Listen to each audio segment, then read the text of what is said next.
Call the meeting to order. Tonight is Wednesday, March 20th, 6:30. Call the Finance Committee. Hello, Peter. Hello. May I have a roll call? We have Jerry, Jean, our new member, Tom, Dave, and Bernie. And Tom, welcome. Thank you. Glad to see you back. Those are the nice notes I got from people. Yeah. Well deserved, well deserved.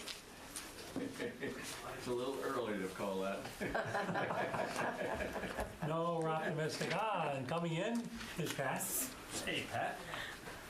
I forgot to make sure my back door was closed, so I had to drive back and do that. Oh, we must have security, of course. Well, I live with the dog, you know what I mean? Well, the dog is concerned about that, I'm sure.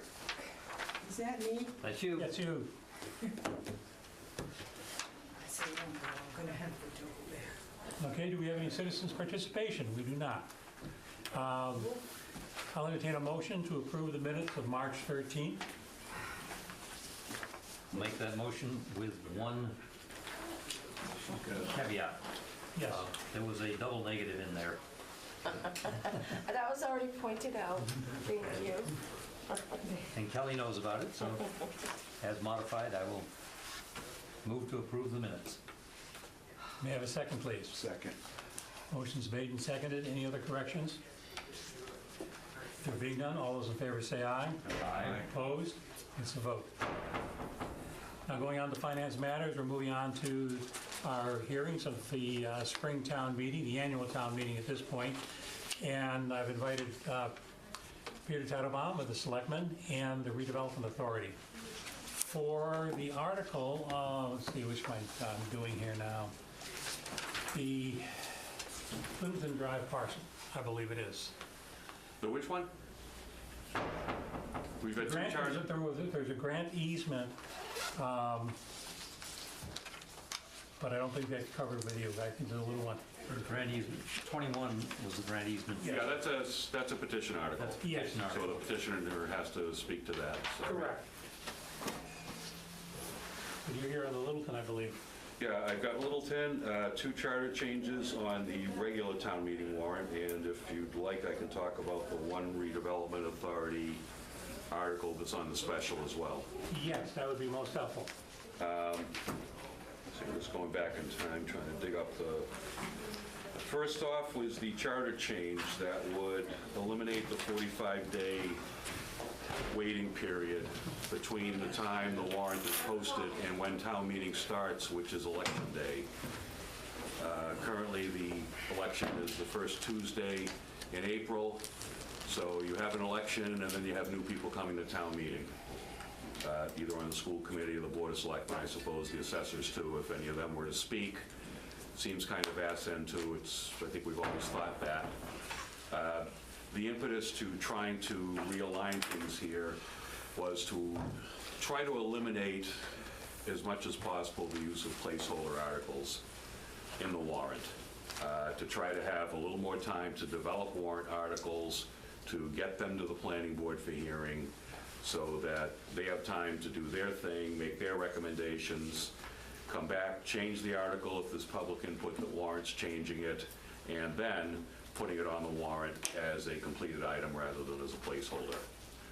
We've run into, there are occasions when even with a shortened time frame, there would still might be a placeholder depending on whether some item was of an emergency or, quickly beneficial nature, but I think we could eliminate a lot of them if we went along with the changes that are there. The warrant would close the second Monday in March.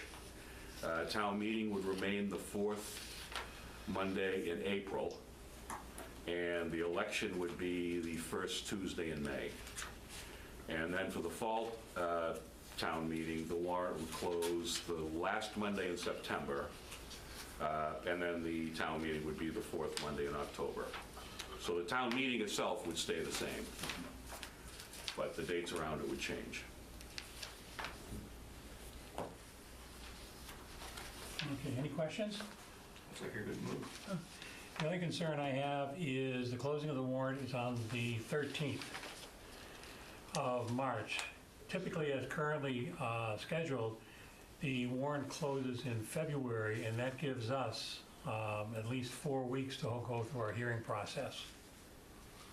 So we may, I would suggest we'll discuss whether or not we should perhaps amend it to move it forward to the last Wednesday in March, giving us 2 more weeks to go through our hearing process. If we have a busy warrant, that'll tie us up considerably. I was all trying to get to our, because that gives us at least 2.5 weeks to 2 weeks to get to the printer.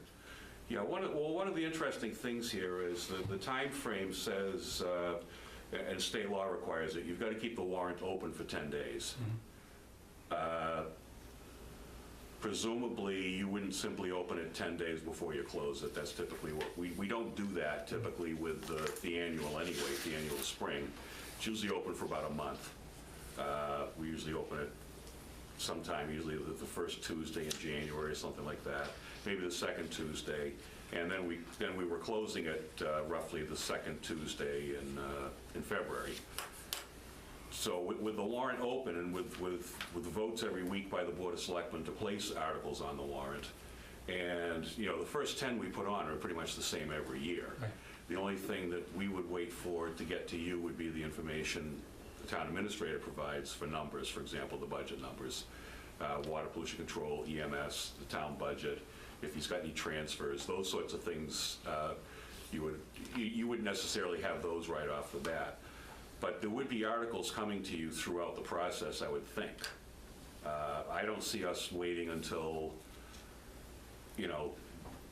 the third week in February to open the warrant and just keeping it open for 2 or 3 weeks. I would imagine it would open at least by the end of January, so that we have over a month to get the articles on there. And as the articles come on, they can go to you. You don't have to wait until the warrant closes to hold your review of a warrant article, unless you think we're gonna, Change it?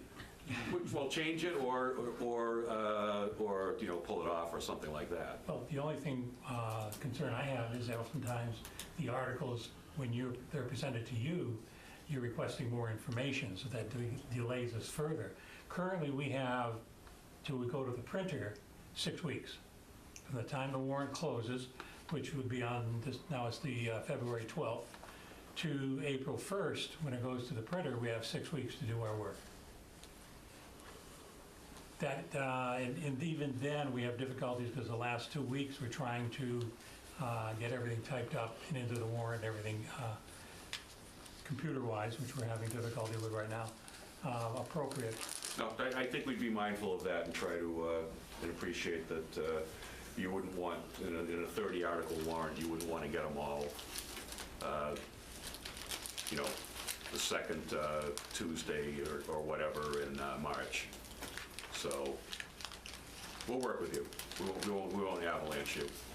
We'll work with you. I've never heard that before. I was just gonna laugh at that one. I'm sure you've heard it plenty of times. I just don't know if anybody's followed through on that.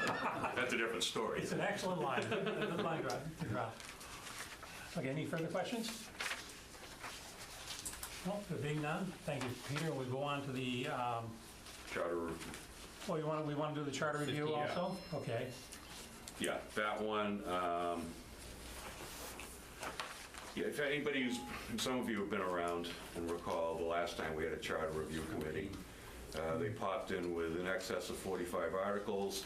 They had about 15 different articles on there that would have actually changed the form of the town meeting government, which never should have even made it onto the warrant because that requires a charter commission, which in turn requires a vote at a town election to create a charter commission to change the form of government.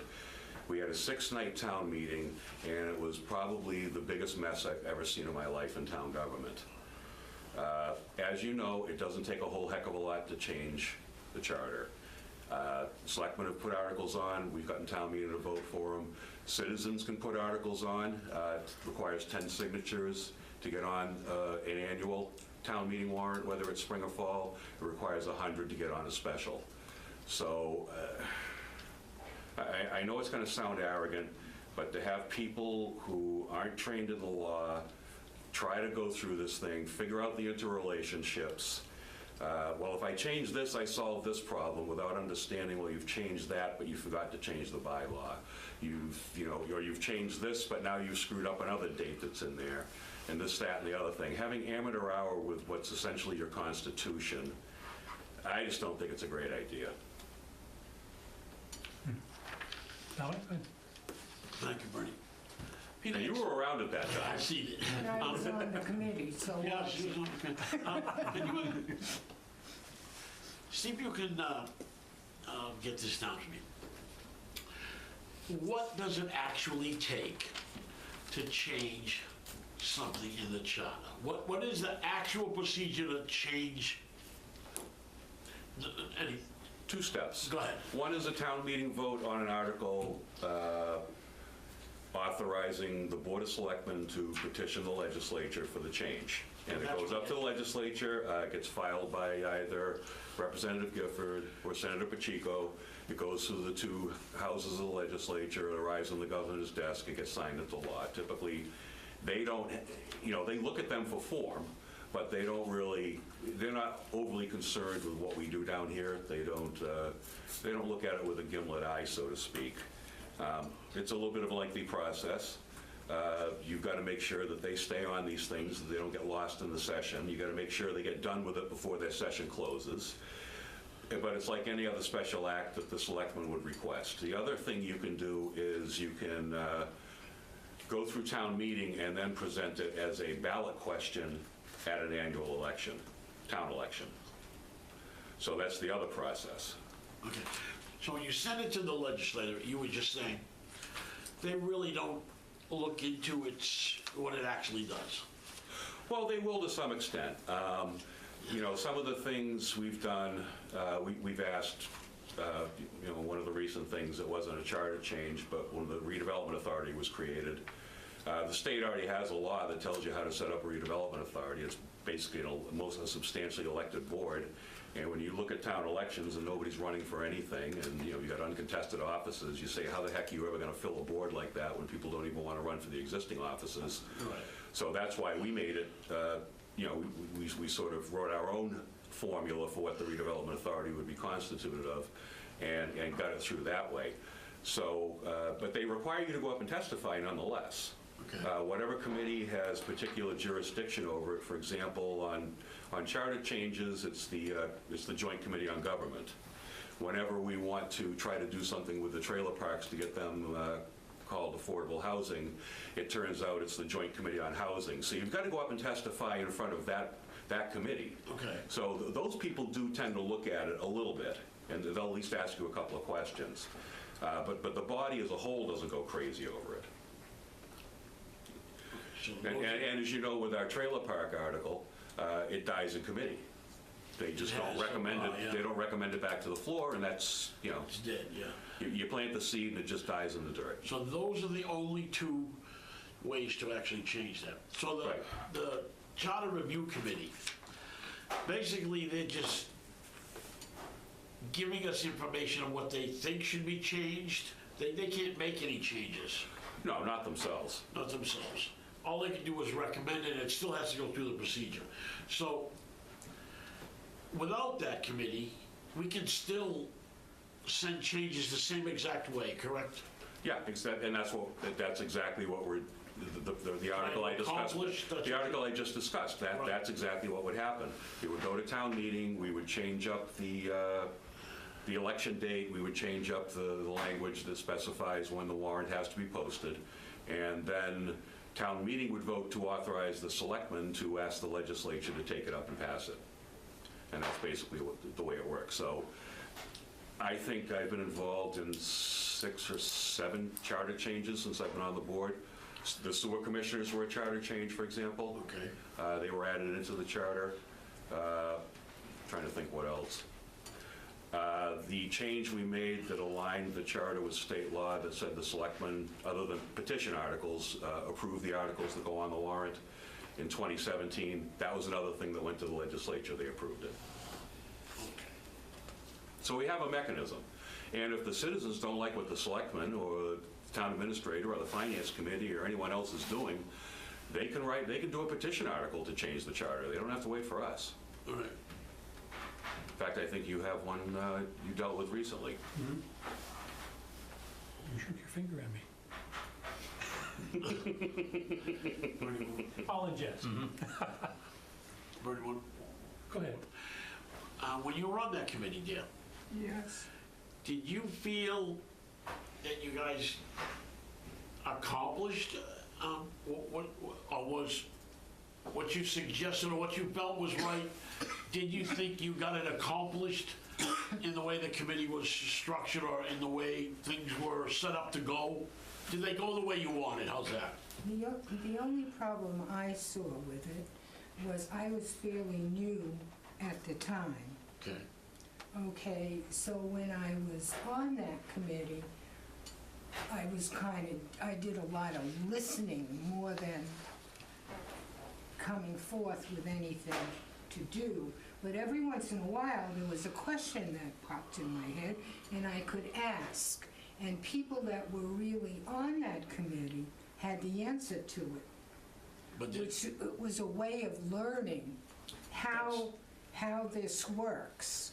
I understand that that's all well and good, but did they accomplish anything that they really wanted to accomplish?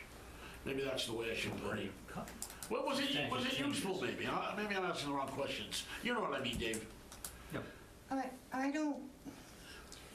You Oh, was it a waste of Again, time? I was so young in what was happening. Can't say that, young. Not young. Grab it while you Right, can. Pat, it's all right. But there were things that were brought up by new members that weren't around government, so Did they make any changes? they seem to. That's a good And I question, can't Dave. remember if You they made any did- they changes? actually did. I think they might have.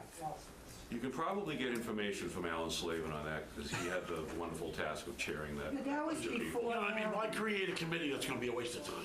It And was- not accomplish anything. I want to know if anything That was was really before accomplished. Alan. Yeah, apparently there are avenues, and with this current, the charter review, there are 3 avenues.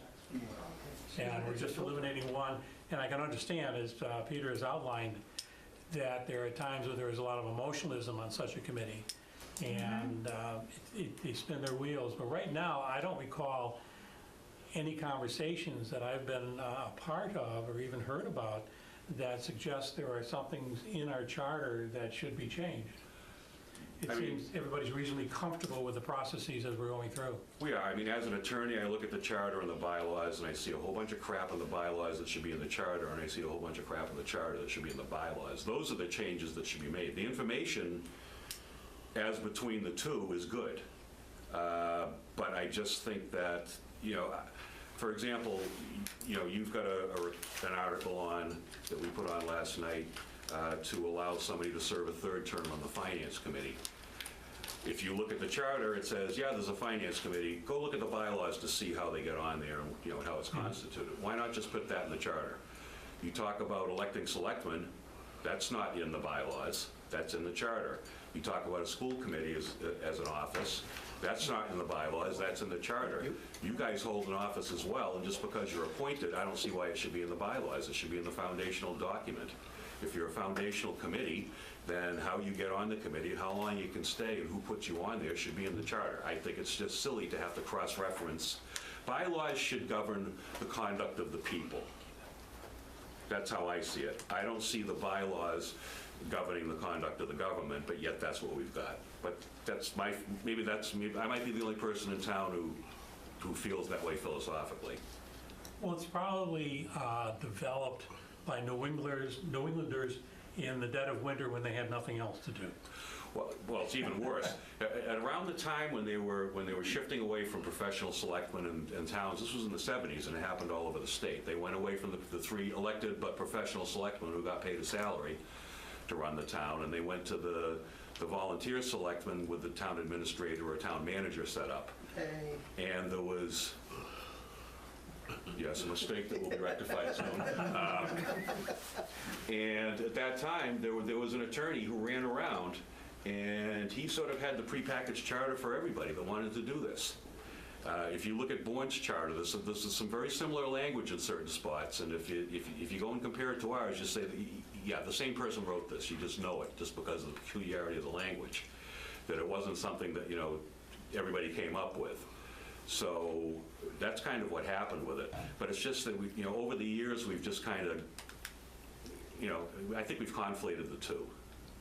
So my suggestion would be to make it more readable so you can know what's in the charter, know what governs the government, and keep it there.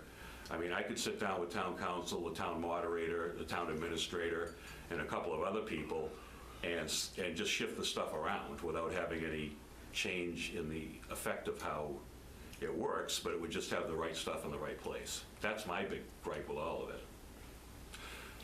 But if you throw a charter review committee in there, you're going to make my job 10 times harder. Any other comments, questions? So what's the operating rhythm of this group? What's the what? The operating, I mean, I've been here for 3 years, I've never heard of it. It doesn't mean It's in the charter. Every year that ends in 9, the selectmen are supposed to receive applications to be on this charter review committee. So every decade this is supposed to happen. Okay. We don't even have enough applications for a quorum to appoint people. So we've got one guy who thinks he wants to be on there, but Hey, I think it has a purpose. yeah. You guys He does. Can I speak to this? Let's finish the members first. Jerry, did you have a question? So you have it, no one for 2019. The next time this would meet, this charter committee would meet was 2029? Yeah, I mean, if the selectmen appointed enough people for a quorum, Yeah. then, So, okay, I guess the question is, why do you want to eliminate this one? There won't be another one for 10 years anyway. Is it just to get it off the books, or could you do it any time in the next 10 years, eliminate that? I suppose, yeah, you can amend the charter at any point. I mean, that charter provision, you don't have to do it this year. There's nothing in there that says you can only kill it in the year that it would be formed. Yeah. That's, it's just that this is the sort of thing that sits there, and then you get into that year that ends in 9, and everybody goes, oh yeah, we got to do this again. So that's what brought it up on the radar, so to speak. So right now, you lack, and the selectmen do the appointing, but you lack members, sufficient members to call a quorum to create the committee. Right. So after this year passes, or the town meeting passes, then we have to wait for the next cycle for you to call for another charter review committee. That's correct? Well, yes, in the sense that the one that is established by the charter, what's interesting is the language doesn't say that only the charter review committee can formulate articles to amend the charter. The selectmen could do it. The selectmen could appoint an ad hoc committee to review the charter and come up with recommendations. Town meeting could vote to establish one and give it a 6-month period or something to do their work, and then come back with a report down the road. This is the one that's enshrined in the charter. So if you were to miss this window, the next one's 10 years hence. Right. So When do we you get could do nothing, which we probably will because you lack the quorum, and go on to and wait another 10 Yeah, years. who knows? Maybe this town meeting will spur a whole bunch of volunteers to jump up. You never know. But would we get in any trouble by not doing it? Nope. There's no penalty, but it just waits No, another 10 just you have years. the opportunity to do so. Right. And failing that, you just go on to the next one. Because it's not a case of someone saying, no, you cannot meet. It's more a case of you can't form sufficient numbers to meet as outlined in the charter. But like Joey said, if there's no penalty, wait 10 years, worry about that, I guess, right? It's not gonna make any difference, right? Maybe we got another volunteer right here? Or you could Yeah, I know. say, December 31st, 2019, nothing happened. Maybe the next town meeting we eliminate it. But we waited to the end of this year. Okay, thank you. As I understand it, it's a filter, this charter review committee. It's 3 steps. You either go on the ballot, you go on the selectmen, put it on a warrant, and then it's got to go through the state. So you're putting another filter that says it's got to go through the charter review committee. Well, no, it doesn't, that's not it really. It's, the Charter Review Committee is, their sole task, as outlined in the charter, is to make recommendations about changes to the charter. The selectmen at this point don't even have to put those recommendations on the warrant. So what's actually happening is you have, anyone can do this in the interim, but now you have a formal time frame to make the offering that said, hey, if you've been talking about this for the last 10 years, this is your time to actually do it. It's in, I can't think of the word I want now, but it's formulated in writing that you have an opportunity today to make this purchase, let's put it that way. But tomorrow you don't. You have to wait until I do it again. You should probably... The formal offer of doing it But if somebody wanted to have a charter change, at any time. they could have a warrant. Put on the warrant, 10 signatures, put it on the Yeah. warrant. Yeah, you do a petition article. You're not inhibiting anything, I don't Right. think. That's what I asked. You're just cleaning it up. Yeah, you're just making, this is just the formal offering of doing it. But the informally, you can do it anytime you want. And one person can do it too. Yeah. With only 10, you don't need a committee. Right. You just need signatories to live in town, and that's registered voters, and that's for an annual, that's good enough. If you want to do it on a special, you got to get 100, so it's a little more challenging, but stand out in front of Stop and Shop, people sign anything. I shouldn't encourage them. Do we have a citizen's comment on this? Yes, if John wanted to speak. Yeah. Perhaps we should have you speak The now. only concern I have, it's easier to change the charter than it is a zoning bylaw. There's no hearings held, there's no discussion, there's no interaction between residents. Just get it, put it onto the town floor, and you kind of push it through.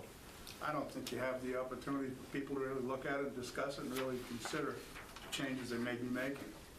And I think that's important. I think when you have a charter review committee, that happens, at least it should happen. And that's when they're supposed to also look at the bylaws too, to see if they do come together. Or the moderator's supposed to do that after charter changes, maybe, I forget it. I've looked at it, there's 3 different ways you can do it, as he said. And I think with the charter review, does it go to election to be accepted after? No, you're talking about a charter commission, which is a different ballgame. Charter commission is what you establish. But what about the charter review committee? If they make changes, does that have to go through They actually town can't... meeting and yeah. then it goes through a vote? Well, actually, the Charter Review Committee at this point would, if they, let's say you had a Charter Review Committee and they came up with 3 suggested charter changes, 3 proposed articles, those articles would first go to the Board of Selectmen, who would decide whether or not to put them on the warrant. If they went on the warrant, then it would go to town meeting, and if town meeting voted favorably, then it would go to the legislature. That's the route we've usually done. You can also, instead of going to the legislature, you can go to a ballot question. But either the legislature or the electorate at large has to approve it. But understand, John, with a charter review, it goes before the selectmen and they can say no. If you have a petitioned article, it automatically goes on. Yeah, there's no discussion about it. There's no hearing. Well, we go through the hearing process, of course. That's my only concern about the process the way it is. There's a second section in there which does require hearings. That's section B. We use section A out of 43. Section 10B, A we use. We could use B, which is more entailed. But I just, I think we should have hearings on stuff like that. Like I say, it's easier to change the charter than it is a town bylaw, a zoning bylaw. And I just, that's a governing document. I find it kind of odd. Thank you. Property rights supersede everything. That's why when you start talking about zoning bylaws and everything else, you're messing with people's property, and that's what people like. that's when people get really upset. So that's why you have the hearing process for that, because now you're talking That's a about required hearing deprivation of process, property without due process if you don't do the hearing. So that's more of a constitutional issue. Any other questions? Almost. Okay, thank you. We'll move on to the Littleton Drive that the Redevelopment Authority has asked to be transferred to them, the property. Yeah, that's a property that was actually conveyed to the town by a bank that took it back in a foreclosure from a developer. The original plan was a 47 parcel subdivision that was approved through the subdivision approval process by the planning board back in, I want to say the 70s or the 80s. It's pretty far back. 4 of the parcels were sold. There's a couple of houses down there. If you go in Littleton off of Swiss Beach Road, you'll see the houses that are there. And then there's a dirt road in there that somebody's put up a mound of dirt that I guess makes a great jump for dirt bikes. So it's not really serving much purpose. If you walk around in there, there is a wetland to the southeast corner, so you'd have to stay away a little bit from that. But for the most part, it's wooded uplands. We hear all the time that we need to do more senior affordable housing in this town. The sort of vision of the redevelopment authority is to acquire the land, hopefully package that with some community preservation funding, and make a project like that attractive to a developer to come in. We figure we could fit about 40 units out there. Are these single level or multi-level units? They would be duplexes probably. So they're within the zoning? Yeah.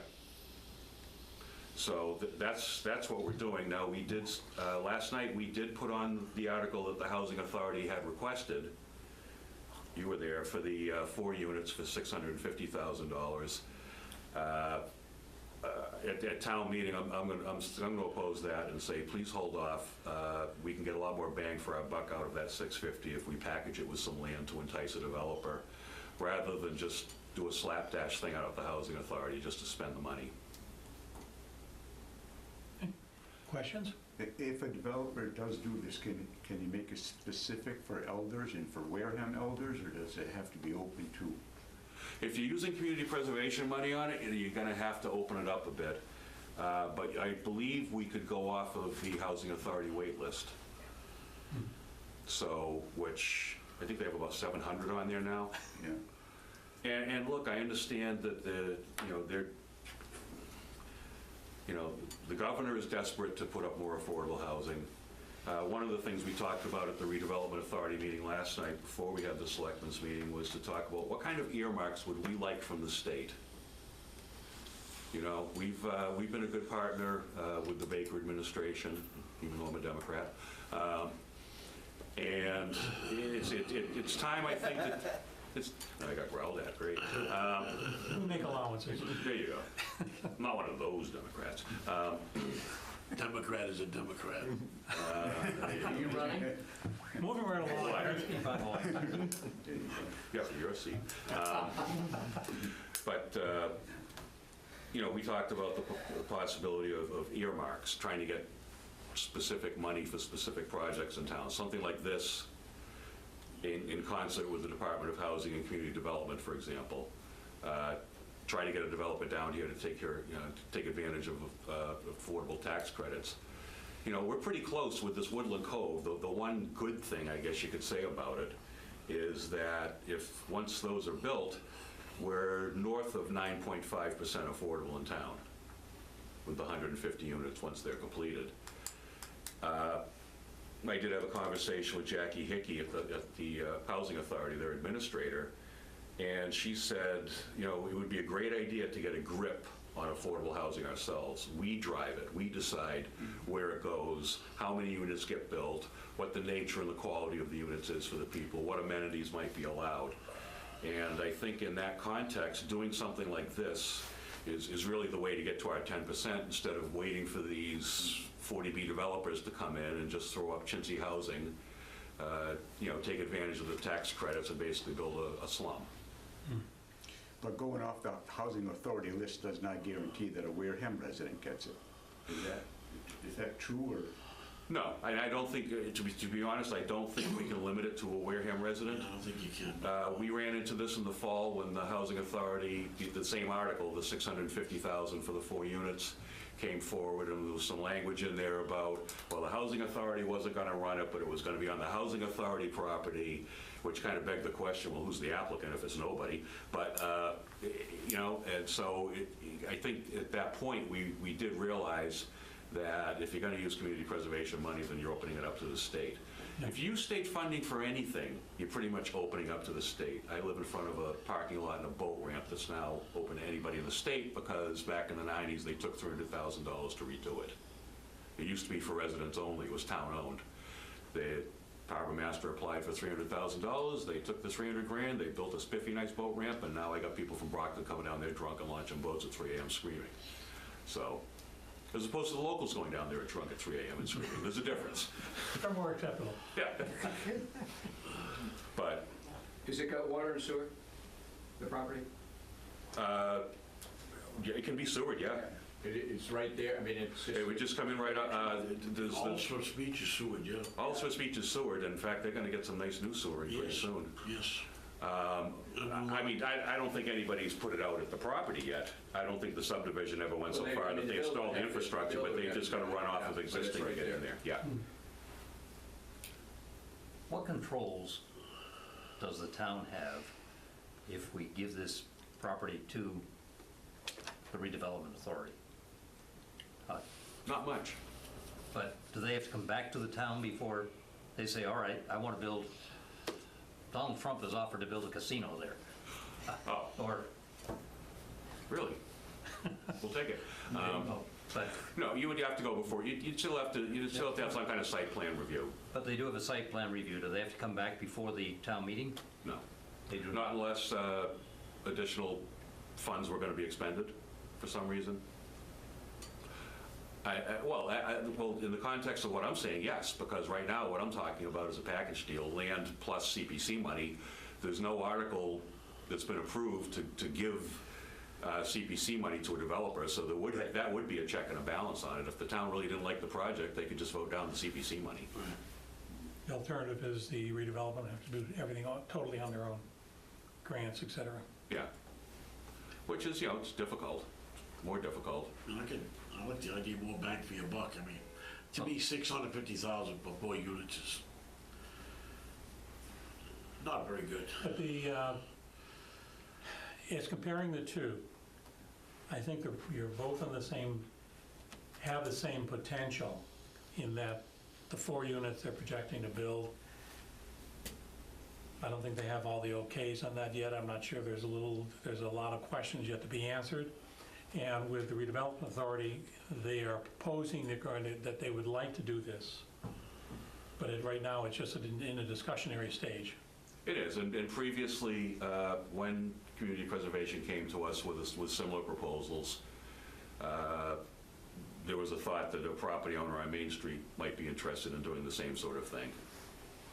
And that fell through. I mean, the thought process at the time, and I think this was 2016 or 2017, was let's hold off, and rather than do, 4 units there, I think maybe it was 6 at the time. It was 6, yes. Yeah, rather than do 6 there, let's do 48 at this other property, see if that comes through, and it didn't.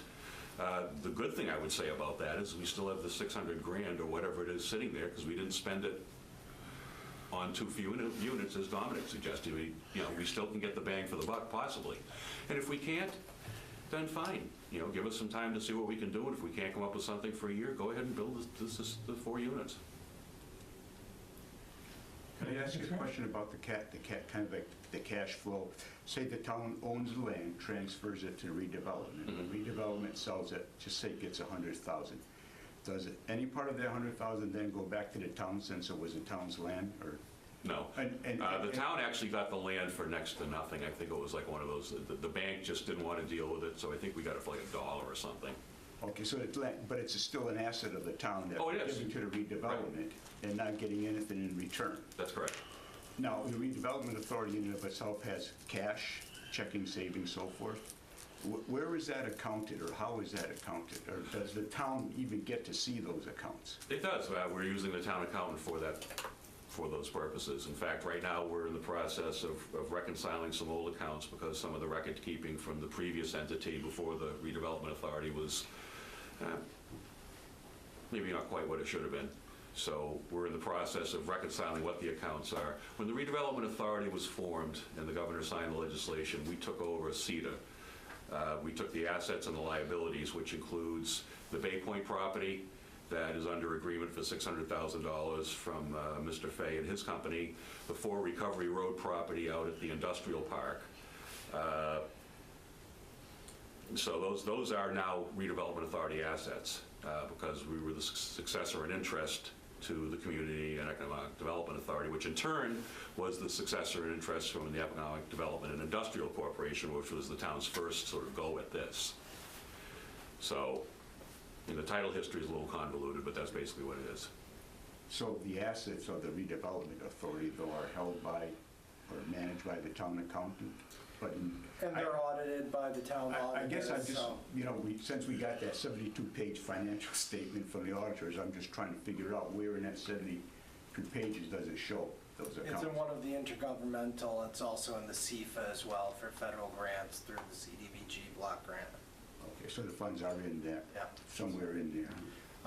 One of the things, I'm sorry if I interrupt, we need to remember is between the CDBG grant for the last 2 cycles, the town has contributed close to $750,000 to the Wareham Housing Authority we're redoing all their roofs. So the thought that the town has not done something for the Housing Authority or hasn't supported it, that would be an inaccurate thought. One of the other items is if we have town property and we just sell it via auction, which is what you do with essentially tax title property, because that's what it is, you have no real control over what goes in there. That could be the 40B project in the future. So That was maybe you get a few dollars out of it that goes to the general fund that eventually comes out free cash, and we have a whole bigger headache on the other line. So. And the other thing too is, whether or not it's worth selling, but obviously, like you said, if you sell it, it could become a bag of worms, you know? Who knows what, that's part of this, is to What do you develop think? something that's good for the town, if you will. I'm all for it. Radiant control. How about a value on the land? Anybody got an estimate of what it might actually be worth to the open market? Rough guesses? no, I don't think, we haven't done an appraisal. No. We would probably want to do that before we started bargaining with the developer. Yeah, Would be my 46 suggestion, to know units. exactly what sort of an asset we're willing to give these people, what the value is. They certainly would have to, if they were to apply to DHCD for tax credits or other things to make it possible to build it as an affordable project, they would have to come up You need a number. with that information as well, because Yep. as we know with the Woodland Cove project, those numbers can be somewhat fanciful, but nonetheless, they're on paper somewhere. And if you look, we've got in the spring special town meeting of Article 4, and you see that later, there's Executive Office Planning Assistant Grant for Littleton Drive. So we've been seeking grants from outside sources, so it's not just us at the table, getting some other professionals and outsiders to give guidance on the future of the property, so. Okay. Any other questions, concerns? Being none, thank you very much, Peter. One more. Which one did we miss? You missed the 3 parcels in East Wareham to the redevelopment authority. These were tax title properties. That's on the special. That's on the special? Yeah. The special By all warrant. means, go ahead. 30 acres. They're near the, they're on the other side of Route 25. They're near the Graziano property, the big one out there where they do the gravel removal. Mr. Manise has pointed out to us that somebody's nibbled into one of them. The town's property. Into the town's property. Special is attached to this as well. So you can actually see what's being. But there's the gravel operations, the gravel operators, Grazianos, are apparently, they've received quite a bit of interest in their properties. And these properties were taken one of the parcels was taken in 1968. The other 2 were taken in 1978, both for tax title. Nobody's done anything with them since. So the thinking is, if somebody's going to come along and try to develop the Graziano properties, it would be good to have these in case anybody needs highway access, because that's how they would probably, if somebody had a deep pockets project and wanted another ramp, they would want to go through these properties to access the Graziano ones. And even if there were any ancillary construction or ancillary use, or even just somebody wanted to grow their project. Again, right now, these are among the tax title properties that have just sat there. Yeah, we took them, they've languished, over 50 years for one of them and over 40 years for the other 2. overall, what we're doing is extending greater control over these assets. Yeah, I mean, people say, well, why don't the selectmen sell them? Well, it's not something, obviously, the selectmen haven't seen fit to do it for 50-something years, so I wouldn't hold my breath waiting for it to happen in any of our lifetimes. Dominic knows. So basically, we just want to move these forward to sell them. Yeah. Let's do it. Absolutely. Do something with them, sell them, entertain Tell the proposals. boat to do something with them. Like you said, they've been sitting there, no one's done anything with them now. Let's move on. Get them back on the tax rolls. Get them back on, get rid of them. And we have, just so you know, going forward, it's not something that's has to go back to town meeting, but with regards to the Everett and the West Wareham schools, those are actually under the control of the Board of Selectmen now, since the school department got town meeting to abandon them to the selectmen, so to speak. And the redevelopment authority has gone out and looked at those parcels and those properties, and at some point, we'd like to get people in there and do something with those as well. Absolutely. Because they're just sitting there. You got the Deacon School, which is going to be a whole different kettle of fish, too, coming up. Yeah. And we think we need to start planning for that today, for when all the construction's done. So. Yeah, I mean, you're talking about a new school opening, what, fall 2022, something like that? So we're talking 3.5 years, that's going to be another abandoned property. I mean, the size of it and the location, of course, gives it some pretty good value. Indeed. But there's got to be a plan for it. On these parcels off Glen Charlie Road, are any of those applicable for things like the new police station? Probably too remote. I don't know. I would defer to Derek on that. A lot of them are essentially landlocked. 25 runs along the side of them, and they're landlocked by other properties. However, if those are going to be revitalized, you've got the opportunity to work on those. We hear it all the time. You hear it, probably say it, the town should be run like a business. However, when it comes to property, you only have 2 times a year that you can act on it with town meeting approval. So this allows us to be, and for an overweight guy, it's a thing I shouldn't use, but nimble, if you will. But I think it just gives us the opportunity to strike while the iron's hot. Well, going back to those parcels up on 25 near the landfill, I mean, the gravel pit, that's the reason, once they took it a tax title, if I remember way back, they were going to try to sell it, but no one could get there. They tried to get a right-of-way, and they wouldn't grant it, because obviously the gravel company wants to get the land. They weren't going to give, they're the basically only right-of-way you could get in there besides once the highway went up. So they're the only person you can really sell it to. So they held off on giving the right-of-way because they didn't want anyone in there, because they wanted to sit there. Eventually, they're probably using the land without anyone worried about it anyways. No one can get over there. So that's the reason why that land died. I remember that years ago. That's why that land died. Yeah. So we might as well sell to them. They're the only people that are going to benefit from it. Yeah, well, again, apparently there's been some interest expressed in the Graziano properties, and so, of course, now that you have that, and somebody else might be doing something out there, then now's the time Maybe to they'll try sell to... off some of their other land and give someone else a right-of-way if they can get this. But Exactly. when the highway went in, that land died. Yeah, exactly. All right, so Died. the highway actually isolated. Killed it. All right, Yeah. okay. The only one you get, on the one parcel, the only one that can give a land right-of-way is the gravel company, unless you can get a rip off the highway. You can't get in there, Dave. Well, I think that's like 50 million, I suppose you can, but that's That's the beyond, only way you can redevelopment get in. authority isn't going to pay for that. That's the only way you can get in there besides the gravel company. We can finance over the next 1,000 No years. problem. So, Okay, that's good to know. That's good to know Yeah, that they're yeah. landlocked, that we don't have any use for it at the present time. Yeah, And this is an opportunity to bring in some revenue to the town, hopefully, hopefully in taxes. yeah. All right. Good. Excellent. Anything else regarding that issue? There being none again, thank you very much, Peter. Okay, thank you. This time I was hoping we had the cemetery, but she apparently hasn't arrived. I discussed it with her last week. I think that is a housekeeping issue, though, primarily, so perhaps we'll review it based on that opinion. Good night, Peter. Good night. The article 22 is the aquaculture regulation. Unfortunately, Ms. Foley is in Florida, but I spoke with Gary, our harbor master, and if he could give me a little background, and he offered to kind of fill us in to what the petition is actually asking for. Hi, good evening.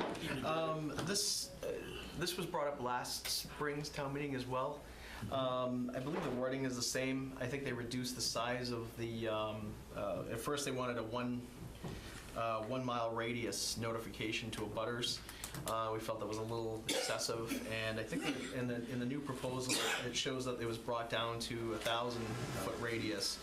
And then the only concern I have is the fact that it's going to a point where it doesn't need to go to town meeting for this. In 1942, 46, and 53, and parts of accepting Chapter 130, 52, that gave the Board of Selectmen the powers to create shellfish regulations within the town. So this could have been just as simple as them going to the Board of Selectmen saying, we'd like this updated to the aquaculture regulations and whatnot, so it didn't need to really go to town meeting. And I did explain that to the proponent of the article last year, but they submitted it again this year for the same thing. Last year, prior to town meeting, we did put a moratorium in place on new aquaculture sites. So we're not accepting applications currently, we're not reviewing new locations, we're not doing anything, because we have 2 new ones that have taken place, and those are the first 2 new aquaculture sites that have taken place since I think I've been here. So we don't have people banging down the doors applying for this, and so I'm just in the last steps of the aquaculture regulations for the town, and they're pretty thick, so I want to make sure that we're within the boundaries of the state laws, and I don't want to put a lot of pressures on the existing sites. So my plans have been drafted and gone to the town attorney, and then from there it's going to go to DMF and work with the person that's in charge of aquaculture. So we're in it, but I took into consideration their 1,000-foot as opposed to the regular just notifying abutters.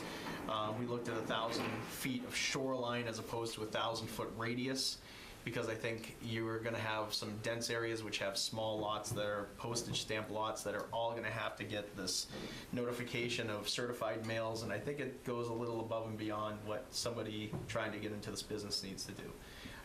Because there's a lot of process that has to follow this. The selectmen are only opening up the opportunity a certain amount because they still have to go to conservation, they still have to go to DEP, they still have to go to the Army Corps of Engineers, surveys through DMF. There's a big process. And DMF, Division of Marine Fisheries, is proactive with aquaculture. I'm proactive. I think it's a good thing for the waterways of the town. I do think we have to understand that we do have a built-up coastline now of residentials, and NIMBY is not my backyard, is a pretty important factor. And we did tie that into the regulations that we will be proposing. We did the 1,000-foot. So right now I think while I think their intent is good, because I mean they're trying to preserve it. I think what we've put in place to protect some of the areas, it'll probably eliminate that the big push is that Marks Cove section, which is between Swiss Beach and Cremisa. So this is going to do some protection on areas like that, especially areas that were designated as recreational shellfishing areas, areas that have received aquaculture efforts from the town through shellfish propagation and relays. So I think what we have drafted, she should be fairly happy with. I mean, I'm sure it's not perfect to exact their wording, but it does cover a lot of the concerns. And I think just because, and I think with the notification end of it, it's 3 public places, the newspapers, and we've pushed it to the point where there's a lot more notification of what's taking place with it. So, but once the regulations come back, like I said, I just want to make sure it's vetted properly through attorney and DMF. But I think it's a pretty good regulation, and then we'll open it up for review with the Board of Selectmen to accept. And they can do it through a public hearing. But Questions? anyway. Gary, does the 1,000-foot notification conflict with your proposals? I've actually, I put it in 1,000 feet because we have, after looking at a couple other communities, 1,000 feet didn't seem so bad, but I didn't do a radius. I think a radius, I went strictly shoreline. So if there's a butters within 1,000 feet of any boundary of that proposed site, they would have to take the steps to notify whoever was abutting them within 1,000 feet. It wouldn't go 5 lots in and over. I mean, you can only do so much. It's just. They would be the ones most primarily impacted by that activity. Yeah, I mean, if they did a 1 mile radius, I mean, we'd be notifying people all the way up to Route 6 at $4 to $7 per, certified mail for a person trying to get into this, and it is expensive. I mean, it's a huge investment for them for the first three. It's an enormous undertaking. So the first few years are very, very critical, and to invest that kind of money just for mailings when there are there are postings of public meetings and there's postings in the newspapers. It's on I believe it's on the town's website. So and it would go from there. So, and I do believe I've added it into the wording that it would be abutters adjacent aquaculture sites. So if they're within neighboring of an aquaculture site, they have to notify the abutting aquaculture operator, and they also have to notify the association. There's a home association that abuts that property. So they would notify the association. So if you have the Swiss Beach Association, they would get a notification, and they could step it up and let all of their individuals within the association know. So. Any other concerns or questions? I'm just trying to find a happy medium between their concerns and the growers' concerns and town's concerns. It's indeed interesting. It seems you've struck a balance. I hope so. Which is the effective thing to do. We'll see. We'll get out the slice and dice it a little bit and see where it goes. Harry, when do we expect your regulations to be? Are they in the review process now? They were sent out to town council, so as soon as Rich has some free time, hopefully he can take the time to review it, and then state's a little slower, but the gentleman that runs it is a really good guy, and I hope I can get through to him, and I think we can see something back in the next couple of weeks anyway. So. Does that have to go to town meeting? Nope, that can go to the Board of Selectmen, and I think they would probably have to do a public hearing to accept it. I'm assuming that way everybody has an opportunity to voice the concerns of it and get a chance to review it. So. Because aquaculture does impact not only the people on the shorefront, but the people who use the water. Sure. Either for recreation or boating, same thing, or fishing or whatever. But it does affect a lot of people when you take a chunk of the water and say, we're giving this to a particular person. Oh yeah, no, I completely agree. I understand it. But you can still drive over it. I mean, you can still go through it, but you're responsible. The person that goes through there, if they damage gear, they cause problems, and people get into the shellfish grants and they don't know what it is. It's they are liable. I mean, it's. But are they marked? Oh, they are marked. They have boundary markers. And each one's got to have markers on each corner, and so then they're not really, they're in out of the way places. Basically, they're not like. Right away. We have some that when you're heading out of the Wareham River and you're outbound heading towards Marion, they'll be on the south side of the channel along Long Beach Road. There's some in there. We have 2 sites that are located in Bourne Cove. There's one in back of Little Harbor Beach and the little estuary inlet back there. And we have 2 that are located in Fisherman's Cove, which are very large ones. They're between 11 and 13 acres each. So those are very big. Those are gigantic single grants, but they've been that size for a long time. Some of the shellfish grants date back. They've got a long history to them. So, and the town was known for their aquaculture. I mean, there's this huge going back, generational people here. Right. So, but they do impact recreational use of the water. It does.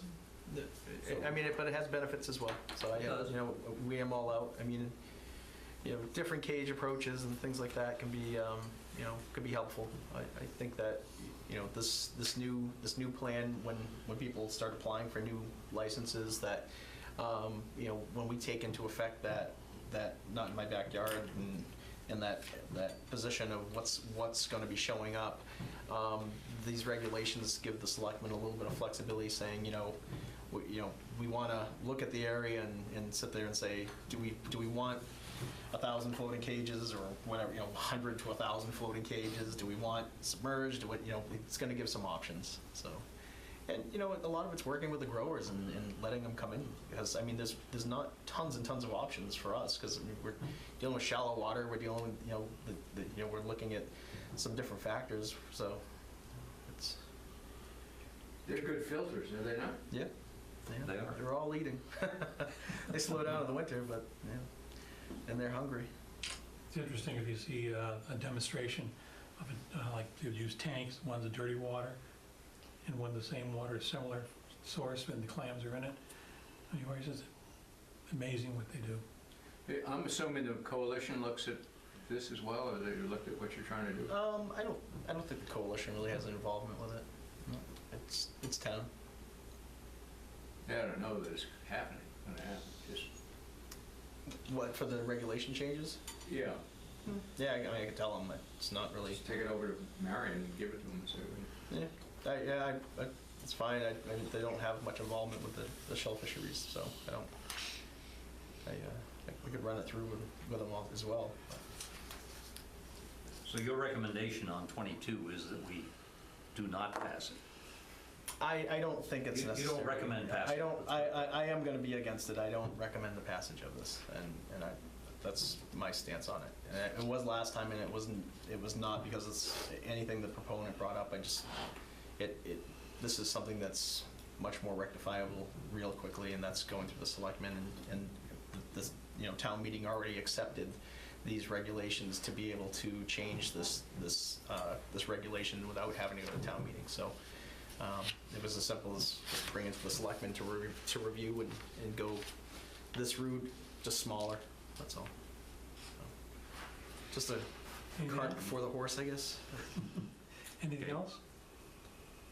No? Thank you very much, Gary. Thank you. Guys, have a nice night. Enjoy. Thank you, Gary. keep up the good work. Have a good night. Moving on to something unanticipated would be other business. The special town meeting warrant came out last night, and while attendance, the petition article, Mr. Bessie was there making a presentation. I invited him this evening to make that presentation regarding the petitioned article for naming the pier. Please come up, sir.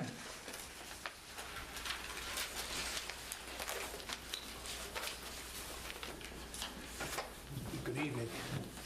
Good evening, and your article is going to be the last one. Article 11, volume 2 of the warrant. Okay. It's a special meeting article. We submitted it, I believe, in time. I don't know if do you get a copy of the way the article is submitted? Yes. All right. We are proposing to name the town pier in honor of Harry C. Bessie. We are not asking any finances in the article, so it shouldn't cost the town anything. Harry Bessie was born in Wareham, went to school in Wareham, was a World War II veteran, apparently did 2 tours in the Pacific group, and then went on to liaison. He came back to Wareham. His father was in the oyster business with another gentleman. He worked for his father for a period of time in that business. Then I believe he went to work for a bus company. And then the opportunity came for him to take on the first harbor patrol position that was offered in Wareham. He took on that position And in the report that I handed the selectmen, there are all kinds of reports like this from the town reports. They do two things. These reports were written by Harry telling how hard it was in the beginning because the position had one boat, which was a like 16-foot Delano dory. He did a very diligent job, a very commendable job for the town of Wareham. In times when things got difficult, he was the only officer, so he had to rely on people in the marinas to help him. He would stop by people's houses on the way to a night run to get somebody to go help him. He even took his wife out to do that position. He did it for what appears to be 19 years, and again, we established that from town records. He worked with the police department. The records show that he was put on as a special police officer. He went up into Onset Town Square almost every night with his wife, sat there in his car. He had a police radio and a marine radio. He responded to police calls. He responded almost 24 hours a day to any emergency on the water. The fire departments had no boats, so it was solely up to him. I think that he deserves some recognition. I mean, many people have made Wareham great, and I think he's one of them. So we have asked that a memorial or something similar to memorialize his work be put on the pier. Again, we're not asking for any money. We're prepared to do whatever we have to do if the people of Wareham will recognize the great job he did and allow this article to go through.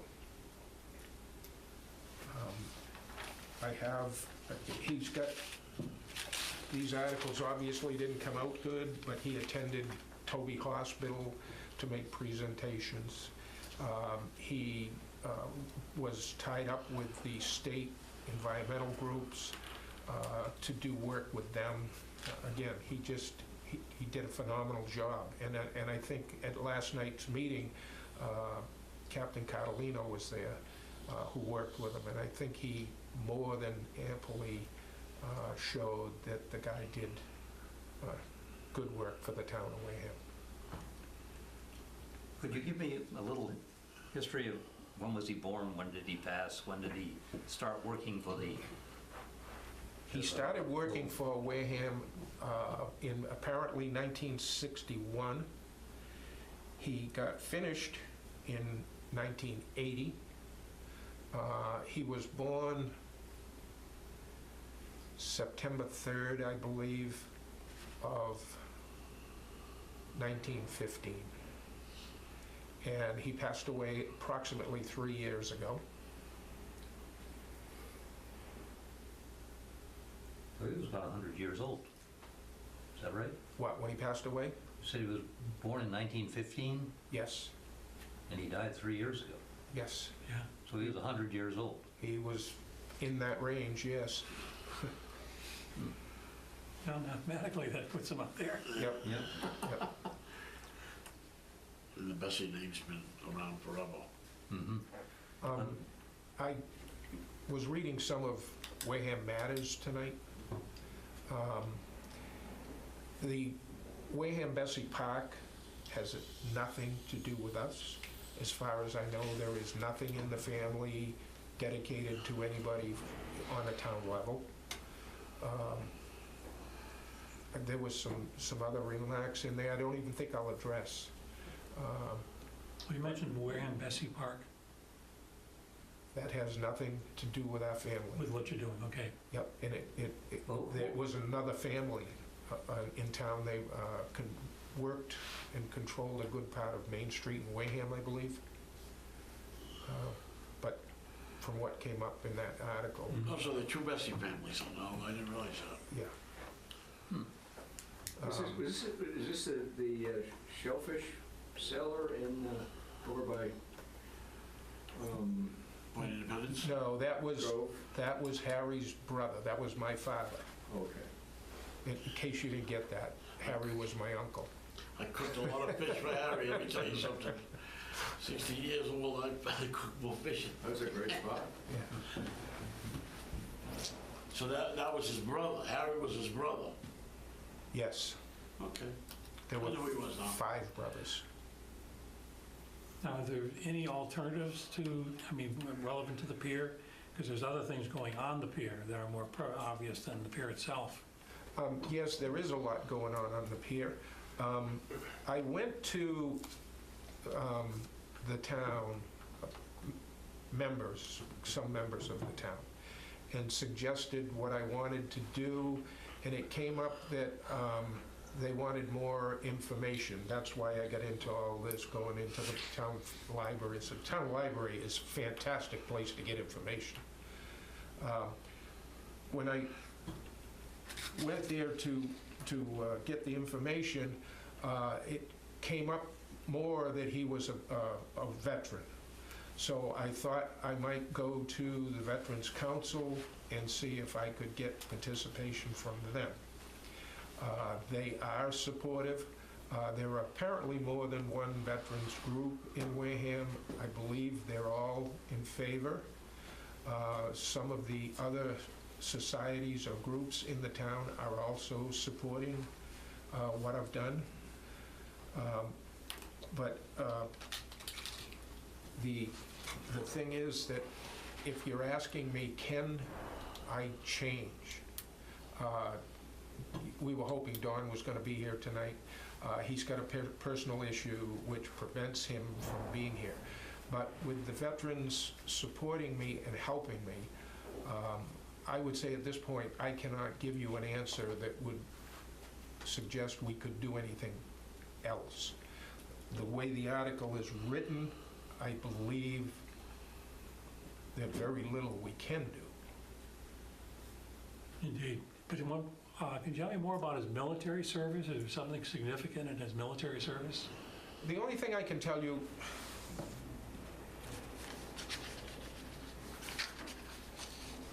I got this, and it says when he went in, it says that he had 2 Bronze Stars, I believe. Yes, 2 Bronze Stars with, looks like stars. Clusters, yeah. That'd be the DD-214? Is that the document? I'm not familiar with these Okay, documents. it's a- You're more than welcome to take a look at it. No, thank you. Okay. Okay. It's discharge papers. Yep. Yes, they are his discharge papers, I can tell you that. And when was he discharged? 46, February of 1946. And he went in and when? He's two He was in for not quite 3 years, so he went in 43 and came out in 46. Okay. I'm just, the only thing is that you think that you could distinguish enough. I didn't realize that there was 2 distinctive Bessie families. I myself personally have been here a long time, and I just thought it was, you know, one big Bessie family. That's how I grew up. I always thought they were all related. You know, I mean, you taught me something that I haven't known for 60 years here. I always thought it was just one big family. I wouldn't want you to make sure that you distinguish that difference, you know? That's the only thing. I think that, you know, a lot of people, you know, you're gonna go down there and donate, you know, you as Harry Bessie. I think Bessies have done so much for the town of Wareham that, you know, to distinguish the 2 families might be a Yeah, problem. confusion. Yeah, that's the only thing that I just learned tonight. I mean, I'm all for it. I'm not saying I'm against it. I just think that distinction might be something you might want to clarify. I did not realize. I thought they were all one big family. Generally speaking, the general population is going to look Would at them seem the as one. same. I mean, I'm a lifer, and I thought it was the same. And I cooked a lot of fish for Harry. Oh, my Right now, God. is Bessie Park named just Bessie Park, or is it named Harold Bessie Park, or Sam Bessie Park? I don't know. I believe mean, it's a female. I've lived here all my life. Oh, that's what I was gonna say. I think it's a female.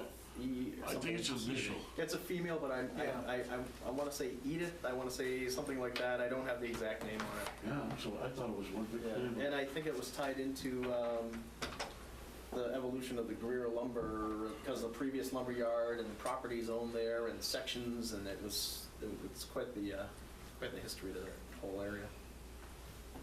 Geez, Gary's younger than you, Dominic, and he knows more. Well, I know that they donated the pier, and the lumber yard was next to it, I know that. Yeah, because each one had when timber was coming by boat to that area and unloaded, they had their own areas where they would unload and bring it into inland shops. Each one had a portion of it, and I want to say that Bessie family had portions of that activity. So. And then donated it. Yeah. Yeah, I think it's Mary Bessie. Mary, yeah, Mary Bessie. Yeah. You might want to check into his military service and see something.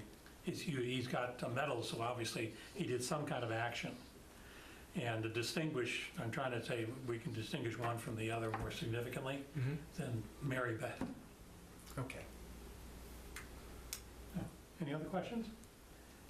Suggestions? I don't know, do we have, I mean, obviously we have some schools like Deacon's School, and, you know, the Deacon's contributed to that. We have Bessie Park, which was given by the Bessie family to the town. Is there a policy for naming land or I don't know parcels what the within policy town? is, but we've had a lot of things done. I mean, we've named bridges for people that went through the military who worked for the town of Wareham. Like the dummy bridge? Yes, typically the selectmen go through that process. Yeah. The application is made. Those named by the after me, selectmen. the dummy bridge. So that the town has, in the past, done something to this nature. Again, we're asking for a memorial for Harry C. Bessie. I would say to you that 90% of the people who come to Wareham and go to that pier, they're going to the Onset Pier. And if they go anywheres to tell anyone about it, they're going to say, I went to the Onset Pier and enjoyed the beach, went out boating or whatever. Right. So, yes, I'm asking for a name. Will it be the only thing that pier will ever be remembered as? No, it will not. I believe in my own heart that most people are going to say the Onset Pier. I'm a little confused because you're saying you want to name the Harry Bessie Pier. That's one thing, and then you want a memorial. We are going to put something somewhere. We need to sit down with the town administrator, I would believe, if we get permission and figure out where it can go. The pier has everything on it. It has power on it, it has water on it, has surge lines on it. So I can't tell you that this is where we're going to put it, because... It's going to change. We're looking to expand that pier and renovate it and rebuild it. It needs to be. I agree, the pier is in bad shape. I'm just concerned if someone wants to donate $1 million and have the pier named after them. I would suggest... We might want to do that. I understand what you're saying, and to redo the pier, you've got two issues going. And I don't really care to get into depth with you on it. One, you want to rebuild the pier. Two, you're saying you want to make it bigger. There's a real issue amongst the Pacific Onset group as to where the town gets the authority to do anything with the pier, because in its day, when Onset was formed as a spiritual area, there was a agreement that was passed down from the Supreme Court that said there'll be only one pier in Onset, and that would be what is now Stashes or Kenny Saltwater Taffy in the old days. Yeah. So the pier was built, it says it's so many feet wide and so many feet long. I think it may have to go back to the state not legislature, state court. Excuse me, let me interrupt you because we're going very far afield. You're Okay, asking just about the fine. naming of the pier.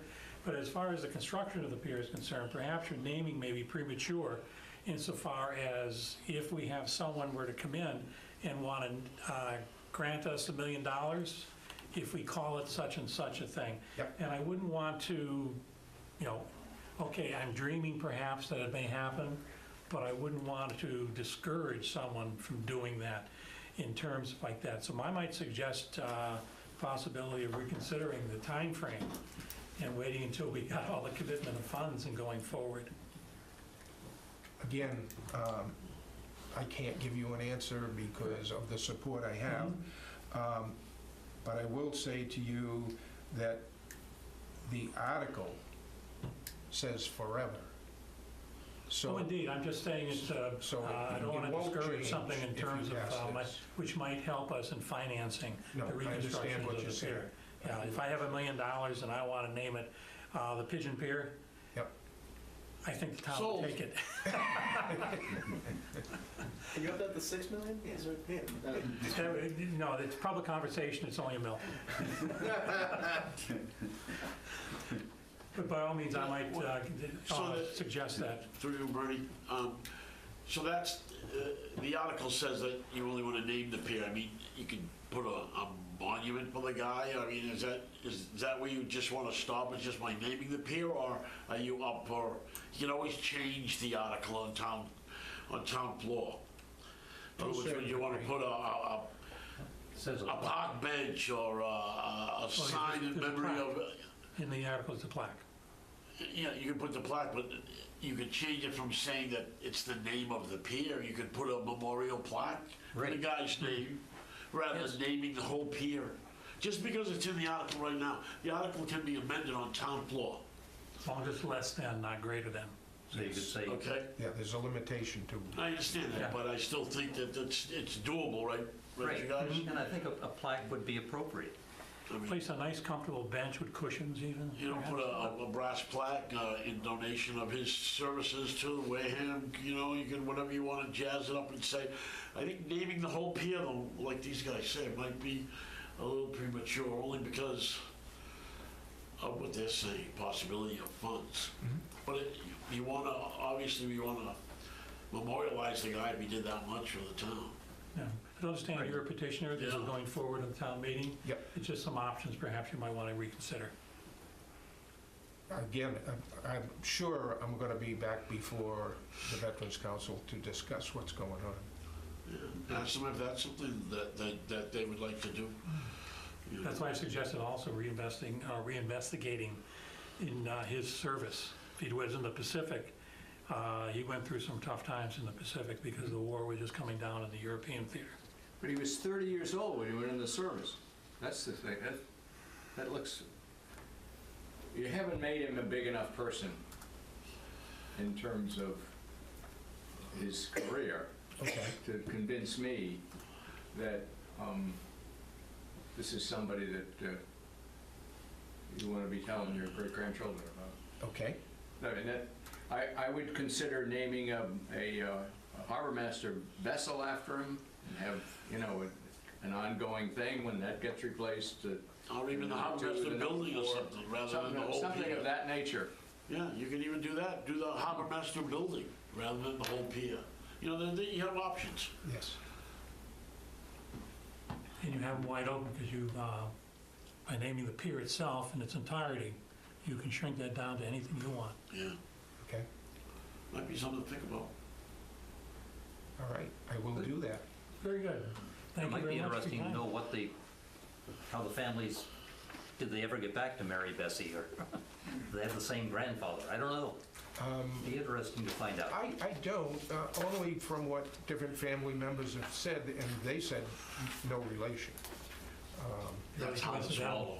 It's hard to swallow. There's something back there. That hasn't. Check with Ancestry.com. I think we have a Bessie family also with an IE at the end, don't we, in town? Oh, what? There's a family also with a BESSIE spelling as well. BESSE is, Yeah. Right. that's what I've always known, yeah. Yep.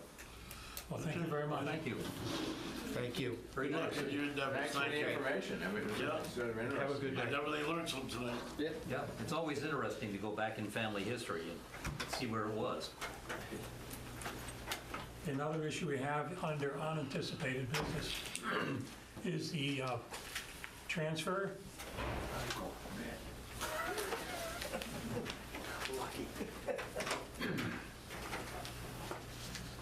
Apparently, there's a building overhanging Cranberry Highway that seems to lean one way or the other depending upon the wind.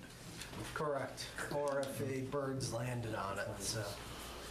So the Which, 2787 Cranberry Highway, it's right before one of the, after Highway Concrete, there's one of the dirt roads on the right-hand side. It's right on the road. Let's see if I can pull it up for you real quick. I just, As a result of the windstorms, this has become more of an issue, and that's why people are now. I got an issue with the owners. Starting to rustle. Well, Get me started. there's about, if my understanding is correct, there's about one of the major issues is the title contains about 30 different persons that could potentially have a claim to it. So, and that's usually, frankly, that's how most of our tax title property that we get with any value is inter-family fighting. So, I've seen this, and I'm not talking about this case specifically, but in the past you've seen people where we've sold the property after and received 80, 90,000, yet because they hate the relatives so much, somebody puts their foot down and the whole family loses. It's unbelievable. Yep. So this seems to be just convoluted. We don't anticipate, there's really nobody that's willing, ready to make this safe. The structure's in tough condition. We cannot enter it. It's in such bad shape. The shingles on the exterior are asbestos. So as such, the whole thing is considered contamination. So what could have been a 10 to 15, maybe even lower, $1,000 demolition because of the steps that needed is going to cost $38,000. I've asked $40,000 for just a small buffer. And again, if those funds aren't expended, we don't expend them, they go over to free cash, just go to the fund balance. With Mr. Requena is still, he has left us, but I've contracted with him to continue on doing certain zoning things in the interim so that projects and people's plans can still move forward. However, what I've asked is to put this in the town administrator's account because we've already contracted, and that way I can expend those funds. I don't have to worry about that. And frankly, the contractor was ready to wait for town meeting before payment, but it's I really have to have the funds before I can execute a contract properly. So Who are you gonna do it? I thought it was Barbosa that's going to run on it, so I have to double check.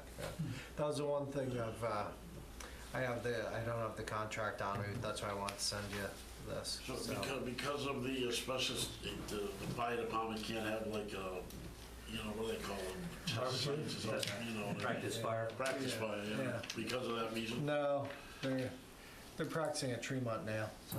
Okay. All right, so Okay, this is overlying, or the overlying issue is safety right now. Correct. That could fall right into the road. It is in tough condition. Somebody could walk in there, and that's part of what we do is to make these buildings safe.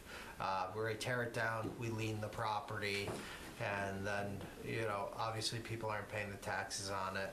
We're going to get it back, and we would auction it off.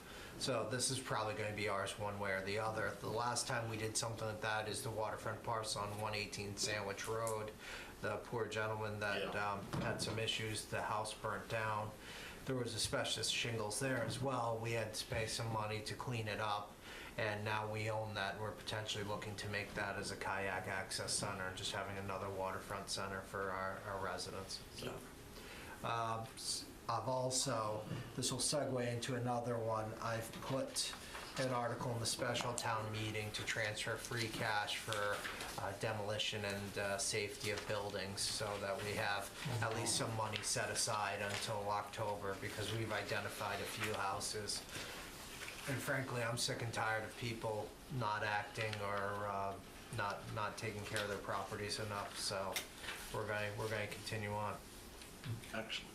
Now, I'm sure, I just want confirmation that we're following all the prescribed process, so that by doing this, we're legally doing it, and we can put a lien for the cost on the property. Yes, this was, and if you looked on the Board of Survey, which you need to do as part of Mass General Law, our town... The first one there was Richard Bowen. Our town council. Yes. So Mr. Aquino did a very nice job of CYAing this, if you will. Good. So it's,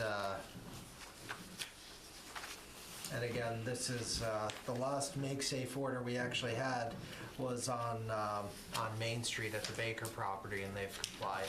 So Any questions? that one didn't cost Hey, any money. Derek, why is, for curiosity, you have a disinterested party former fire chief? What's that? Part of the law is you need to have, the Board of Survey needs to have a disinterested party. So somebody that's not working for the town, if it's a town grab or something like that, it's supposed to just legitimize the whole thing. Anybody in front of you at the time? Yeah. Yeah, sometimes we grab somebody from Cumbies, yeah. You can't offer him a coffee now. So Charlie was the fire chief in Bourne. Yeah, so, He wasn't fire chief. not Wareham Fire Chief, and he is a town resident, so. So this property is owned by the Russell family? Or Yeah. he's one of them? Yep. He would be one of the people that has a title interest in the property.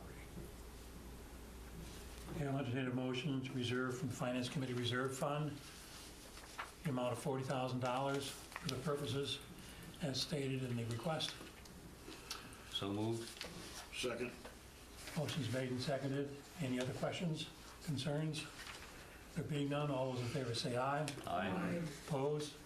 There being none, it's unanimous. Yeah, that's just, I'm curious. you can see the state of the property there. Do I know where it is now, yeah? Yeah, I don't know if you want to do it down, Jones. Wait, bring it over, Thank gentlemen. you.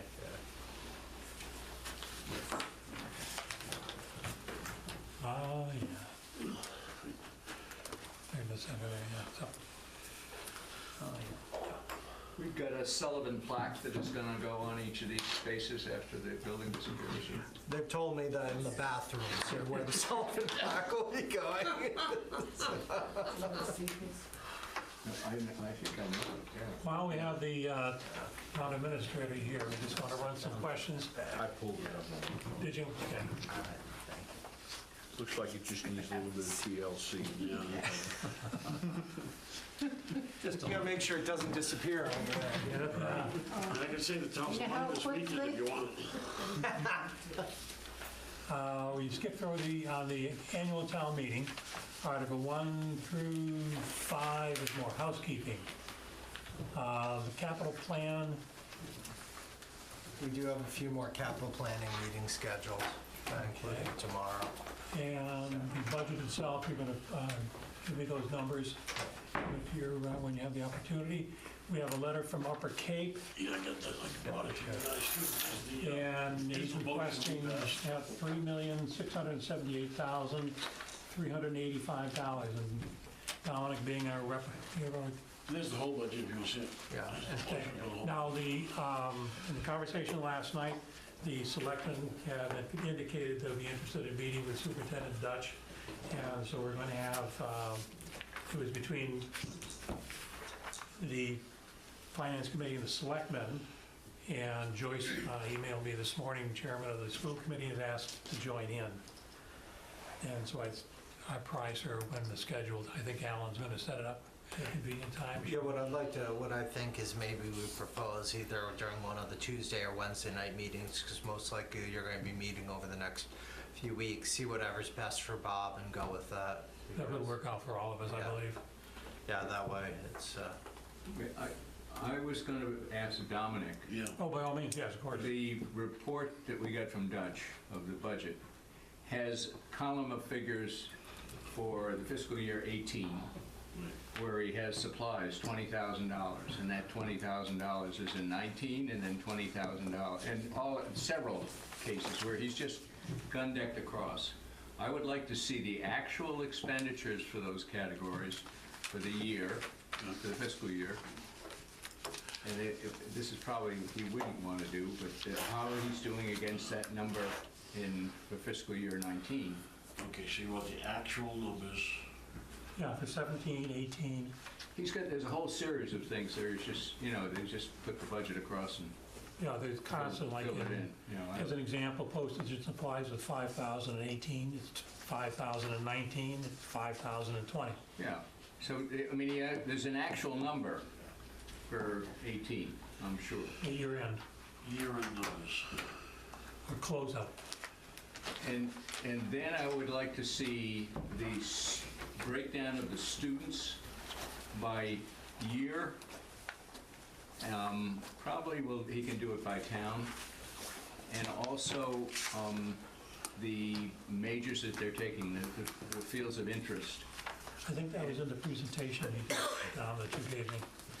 How many are nursing, how many are shampoos, how many are Name. cafeteria, just so that we understand what that course is doing. And it really, explain it to them. It's important that the more we understand about the school, the better story we can tell about the value of that school.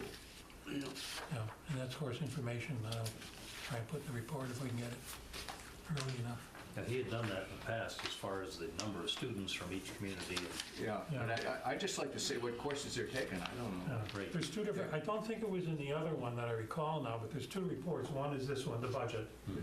But they also did a presentation that he did to the committee itself. Okay, I haven't seen that. I'll email a copy of that if we have it on. But I just want to understand more about, that's a good school, and I want to understand how it Yeah, works. you guys can pass this around if you want. That's the financial statement for 18. You guys want to look through that, if that helps you. And that, the monies we spend is not considered part of school choice either, because that's a part of a system that we are financing a partner with. Right. There's the whole motion for the whole, for all the schools. I mean, all the towns. There's the whole Okay. budget. You can take that. Okay, keep it. Yeah, I think Dave might want to see it. The, That's the only copy I got. I can't read it that quick. No, I mean, you know what I mean. Make sure we get it back to you, Dominic. Pass it on to Dave, yeah. Okay. Yep. okay, then we have we don't have the amount, and I don't think, coincidentally, I had breakfast with Jackie yesterday, and the RFPs are out, but she hasn't got the number back yet for the mandated real estate evaluation. Article 13. Yes. So we should have that figure shortly. If not, we're going to have to guess at it. Next one down is the Article 16 union contracts. Have we resolved any of that, Mr. Administrator? we have one that'll be going to the Board of Selectmen through executive session, and that's usually what happens is when you reach a tentative agreement at the table, it then is brought to the selectmen and the union body for ratification. If it gets approved there, then we go to town meeting. I have one unit in that stage. Okay, at this point, though, do you want to put any money aside for the reserve? I have in the special town meeting for the reserve line, and I'm going to put $150,000 in reserve. So we'll just write that as referred to the special? Correct, yeah. So About 50? yes, 150,000.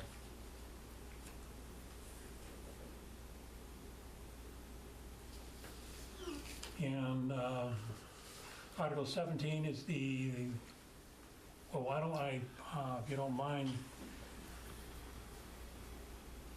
the other vacancies, we'll go back through 4 votes that we want to do and re-examine, but as long as the town administrator is here, I'd like to refer to the special and just ask him for any other information he has on it, so we can probably expedite the review process. Article 1 is the budget transfers. Do you have a list for those that you'll be submitting? We will. We know the police department was hit hard with 2 large retirements. That's negatively impacted their budget. So we're going to be looking at transfer monies into the police budget and some smaller ones into the others. The reason for the other ones is the police retirements also hit the sick leave buyback line and wiped that out. So that's which means now my other departments couldn't hit to that when they have their sick leave buyback portion. So we're going to probably have a large transfer into the police budget. I would estimate between everything that's going on. Well, let's hold off on the estimate. We're trying to bring it in better, so. Okay. The parking program, that's actually just a transfer from one to the other? Yeah, I've had an interesting conversation with some folks over in, about the funds. So right now, we use the operation of that. Some of the items we do for onset is, this year we've paid for a little over $10,000 in additional seasonal patrols for police officers during the season. Additional $10,000 towards street lighting. We've paid for some of the signage. Unfortunately, some derelict, if you will, smashed out the signs over at Heinz Field, the brand new ones that we put them up, kicked them right out, and they're pretty much ruined. We're looking for a graphic sign to tell us whether they can be fixed or not. We pay for the program itself, but also this year we're going to be updating the kiosks. Calay's been purchased by Flowbird, and they now have a much better option, which is actually pay by plate. So you no longer have to go there and then pay by the kiosk and take that sticker or that receipt back, put it on your dashboard. You can pay by your own plate. Your phone, the app will speak to the kiosk. You can, of course, go to the kiosk, but then you can be on the beach. You're having a nice time. It's beautiful. The weather's right. You can extend right there. We are going for handheld devices where we have the readers on there, which tells us that these cars are all set. The ones that aren't, take a picture of their license plate, print it right out. It talks to the systems. So we're upgrading. So that upgrade, I can pull it up a little bit. I want to formalize it, but we're probably looking at $40,000 cost, but that's fine. It's parking funds going right back into itself. We're working with Plymouth County, who does our parking tickets, to move that along as well, so people can basically instantaneously go online and pay their ticket as well, doing away with the hearings and things such as that. So it's a nice option. Really very good investment. Yeah. So Pretty soon with the AI and robots, this committee goes away. Excuse me. Think for yourself, Tom. He did, he went away and came back. Yeah, wait a minute. Why is Tom here? Hey, I'm happy my buddy's back. I'm happy he's back. Okay, Article 3 is a spring capital plan that I think will go along with the committee that hasn't met yet. Correct. Yeah, they've met a few times, but there's some items that are being brought up. One of the things that we've noticed, and we're going to change around, we're getting the pricing on it, is Chevy has come way down on one of their vehicle lines that's actually cheaper than the pickups. And we were going to replace some of them, but for $30,000 right now, the police is asking for a command vehicle that's actually a Chevy Tahoe, but when you arrive on site, you can pull everything right out of that while you're waiting. It's a command supervisor vehicle. And we're trying to get the quotes, but right now that's $30,000 for that vehicle. That's cheaper than the Explorers when we buy those. So And they're saying the maintenance plans and such, it's cheaper to maintain it over the few years. So while it may sound like a luxury item or a better item, I think it's well worth the investment. Again, strike while the iron's hot. That's what we should be doing in these times. Also, Mr. Menard's vehicle is okay. It's only 10 years old. For us, that's okay. Yeah, it's got a little over 100,000 miles. With these Tahoes and what he has to do for work, I'd like to pick up another one for him as well. And then we're going to give the school bus manager and maintenance manager, Jamie Andrews, Mr. Menard's vehicle, as his vehicle that he utilizes to go to the bus routes, go everywhere, is officially done. It won't go anymore. That one's, so that will shift, and that's part of working together with the school department as well, so. Hand-me-downs, works. Yeah. So, it's also, interestingly enough, some of the these Tahoes are fuel efficient enough to be okay with the green communities for the supervisor vehicles. Oh, excellent. So that's the big point we have to look out at now. We're a green community. We have to follow the guidelines. So no more Humvees. Any questions? Okay, well, Okay, now, transfer of available funds, snow and ice, what kind of a deficit do they run? Assuming we're over. Right now, we are not running a deficit.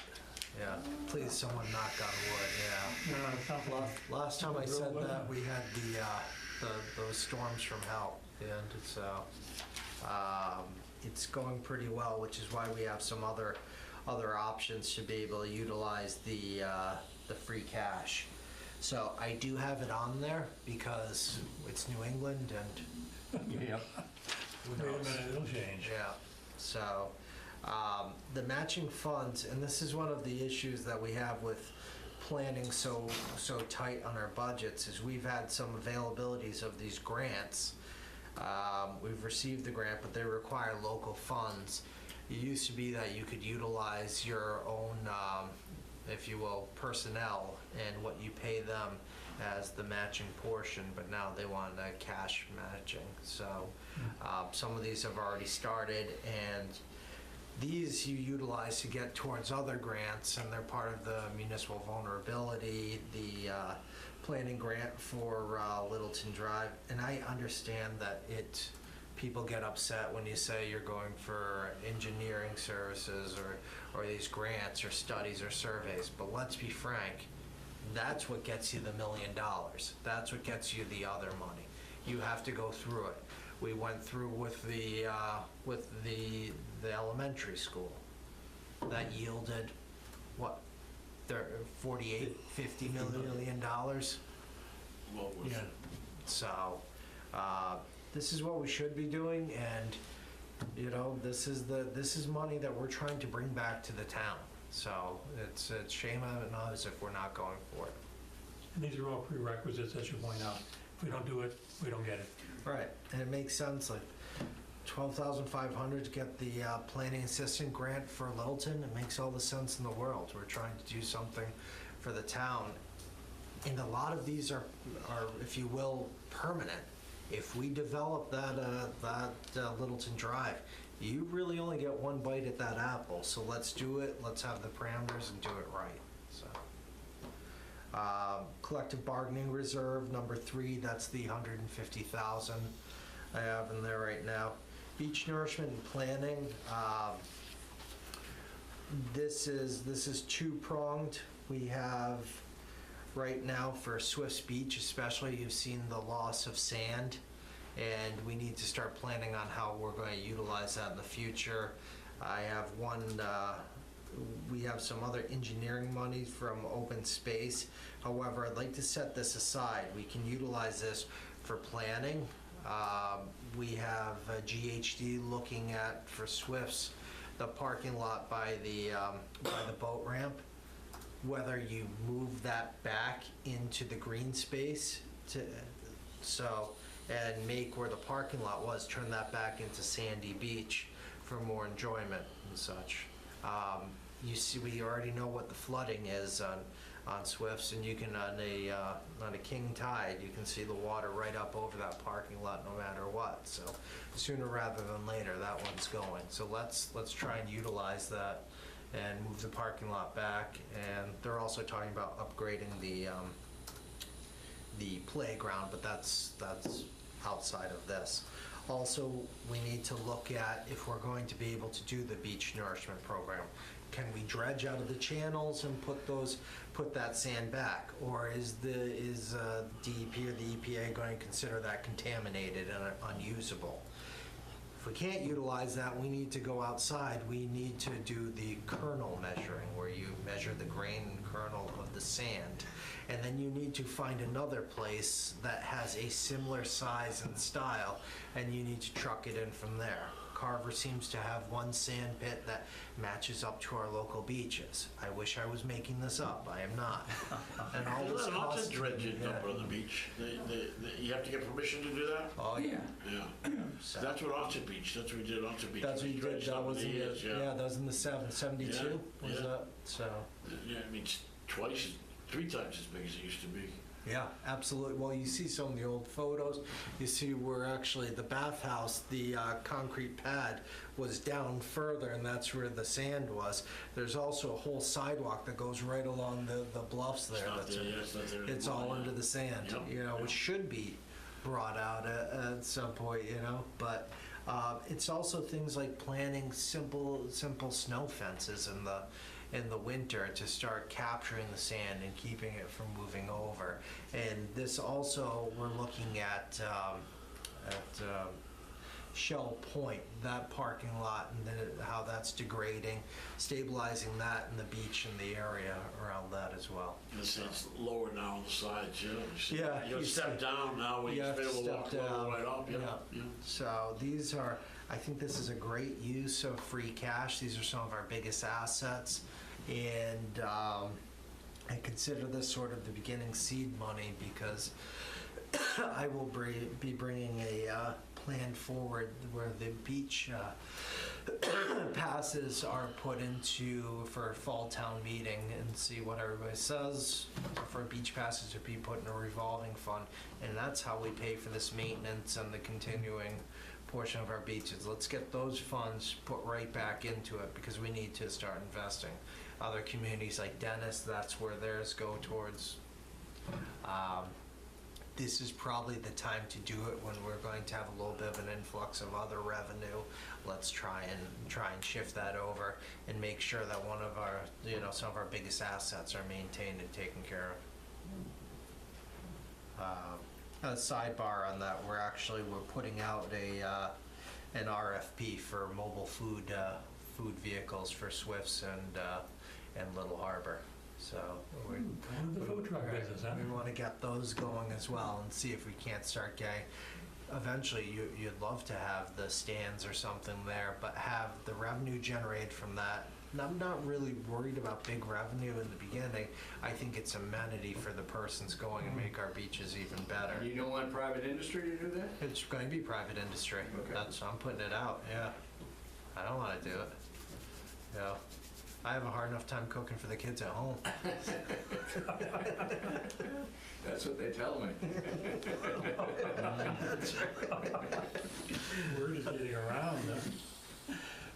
Next one is demolition and safety funds. I think that alludes to what the transfer we just accomplished tonight. Correct. And I think we need to keep on going. We've worked with the Attorney General's office for their abandoned housing initiative as well. We're also trying to get a matching funds grant out of them, which they will match up to a total every year for up to 10 to 15,000. Why not try and utilize that as well? So, this is one of the big losses to us is losing Mr. Requena. Unfortunately, it's with his family being closer to daughter, it's just something we couldn't match. And I think it was he professed how hard it was to leave. So we're sorry to lose him. Thought he was a great asset, and hope we can find a replacement that's in the same realm. Indeed, that's difficult. We have a lot of staff directors that they're invaluable to the process. And that's a tough job. You have to deal with a lot of people that hate when you hold them accountable, but want you to hold everybody else accountable. So that's, Nicely put. it's an interesting. Nicely put, nicely put. Brush and leaf disposal, I'm asking for 30,000. If you remember when the Carver and Wareham Refuse shut down their leaf and stump disposal, we've opened it up twice a month at the municipal maintenance. And actually how we disposed of it was we were able to burn. And during that time, Wareham Fire was able to use it as a training session as well, kind of what you're speaking about. Unfortunately, one of our residents complained to the EPA, and we've been shut down from doing it. And now, whoever that person is, you can find them and thank them for the $30,000 cost, because if we can't get this, we can't take the leaves and stumps anymore. We're done. So. I don't have a name, or I would rhyme with it. So the 30,000 will be used to reopen? It's going to be utilized. We gather all that, and a lot of it needs to eventually be shredded. We bring in the grinder, especially the stumps and things like that. Some of the leaves we try and mulch, but there's a cost in that. To do that right, you have to, at certain times, you're turning that over. I think people don't understand. They think mulch is you throw a bunch of leaves and it's eventually going to become a mulch pile. No, you have to rotate it, take it. So these are the costs associated with that. So we'd be bringing in a drum grinder or something like that periodically? Correct. Those things can run you $10,000 a day, so. So I think this is it's a good utilization, and that's where I sort of looked at, we don't need the snow and ice funds, potentially, hopefully not. Let's bring that back into a municipal operation. And this is, look, we did not expect to no longer be able to do the burn on there, so. Anything else? Solar pilots, I think there are 4 up. Yeah, so this is, it's one project coming forward, but really they're 4 projects because they get broken down to the locations. We're looking at, they pay you by megawatt, and the first year for this would be $259,000 to the town, and that's a 2.5% escalator thereafter after every year. So this is a fantastic deal for the town.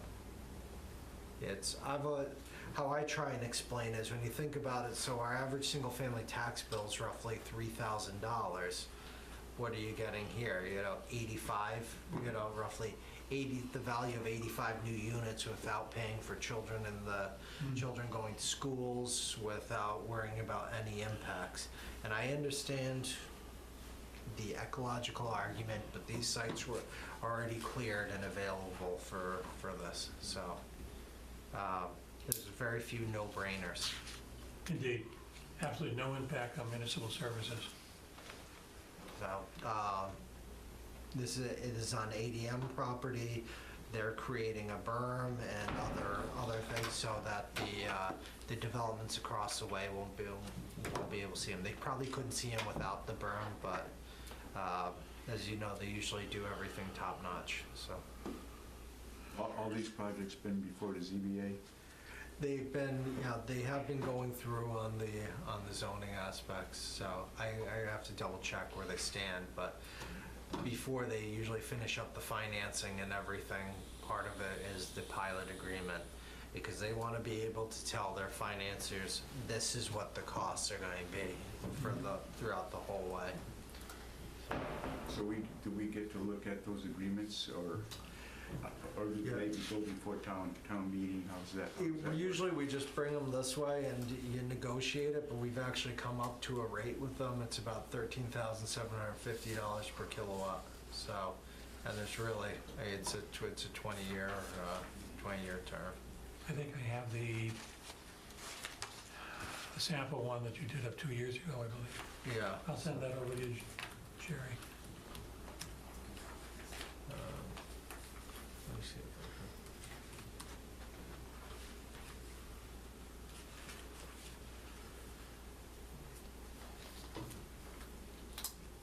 Trying to see if I can pull something up.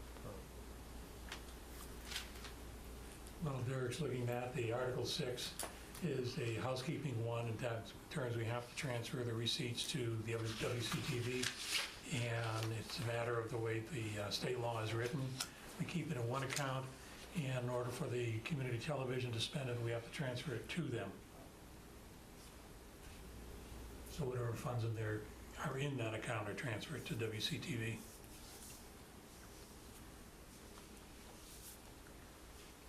So, we were looking for one more, but they average about 200,000 or so, so we do it biannually. What, 200K? About 200K or so. So Derek, just to refresh my memory again on a solar pilot, there's two components to it. There's payment in lieu of taxes, meaning there's not paying real estate taxes, but they are paying personal property tax. Personal property taxes. Okay, then the other component is we get so much per kilowatt or whatever. Right. There's two. Instead of personal property taxes, you do the pilot agreement, but the soil, if you will, that's still being taxed, and that's separate. So we still get real estate taxes. So that's separate from the whole thing. So if you look at this, the approximate size of the system is 18.5 megawatts. We're at the 14,000 per megawatt, 2.5% escalator. We also have $10,000 pilot execution agreement. That's For your time. Yeah. for the valuable time of the employees of the town of Wareham. So, 10 years from now, 15 years from now, when some of these places are dead, do they have to clean them up? yes, that's as part of going through the ZBA. Part of that, there's a decommissioning bond. So, and these will be 20 years no matter what. They're running. They're paying us for 20 years, so they better have that up and running. Usually what you see is there's an overhaul at some period within the first 10 years, and depending on the efficiencies of them. So because it's based on megawatts, Right. if they improve the efficiency, Well, our rates can go up. No, you base it on the size of the system. It's an 18.5 megawatt project, and the day they turn that on, their efficiency lessens each and every year. So we sort of capture it on the calculation of the highest possible. All right. But it also affected by the sunny days of the year and all that? Also is impacted by snow, so no matter what, it's not what they actually generate, it's the size of the project. Okay, all right. So, The design size. yeah. So it's a fixed. Correct. And you put in the escalator every year. And, went back and forth. I thought about maybe having it, you take the 20 years at the 2.5% escalator, and then you average out the payments, so you have the larger upfront over the whole time. However, just knowing how, I always say, we're sort of addicted to revenue. I think it's smarter to, right now, just to have those funds going out into the future so that, Increasing that. yeah, Yes. so. And the PEG Actus, which I just mentioned, the WCTV, that's more housekeeping, about 200K, you say, is in the fund? Yeah, I'll have, Matt usually gives me it, what we get, and we get paid quarterly from Verizon and Comcast, and then we transfer it over. So the first 6 months, actually, they essentially were not given the revenue during that period, so we've been 6 months in arrears, but they had a surplus enough to move forward with that, so, right? Yes. It is about 200,000 every time, isn't it? I think so. Yeah. Well, I'm not sure. total? For each payment, each cycle, so about 400,000. 400,000. Yeah, so. Yeah, we usually, one of the reasons I haven't even looked at it is because usually we get another payment in April But or there's something. there's so. an issue of how they rate the value of the equipment that they're putting in, so that they're, in the future, that potentially can lower the... They're trying to revenue. change the manner of how things are done, which could have a massively negative impact to Wareham Community TV's revenues. so. And they're staying away from the new building, I'm assuming. That's, I have not officially been informed of Okay. that. I'll give you the politician response.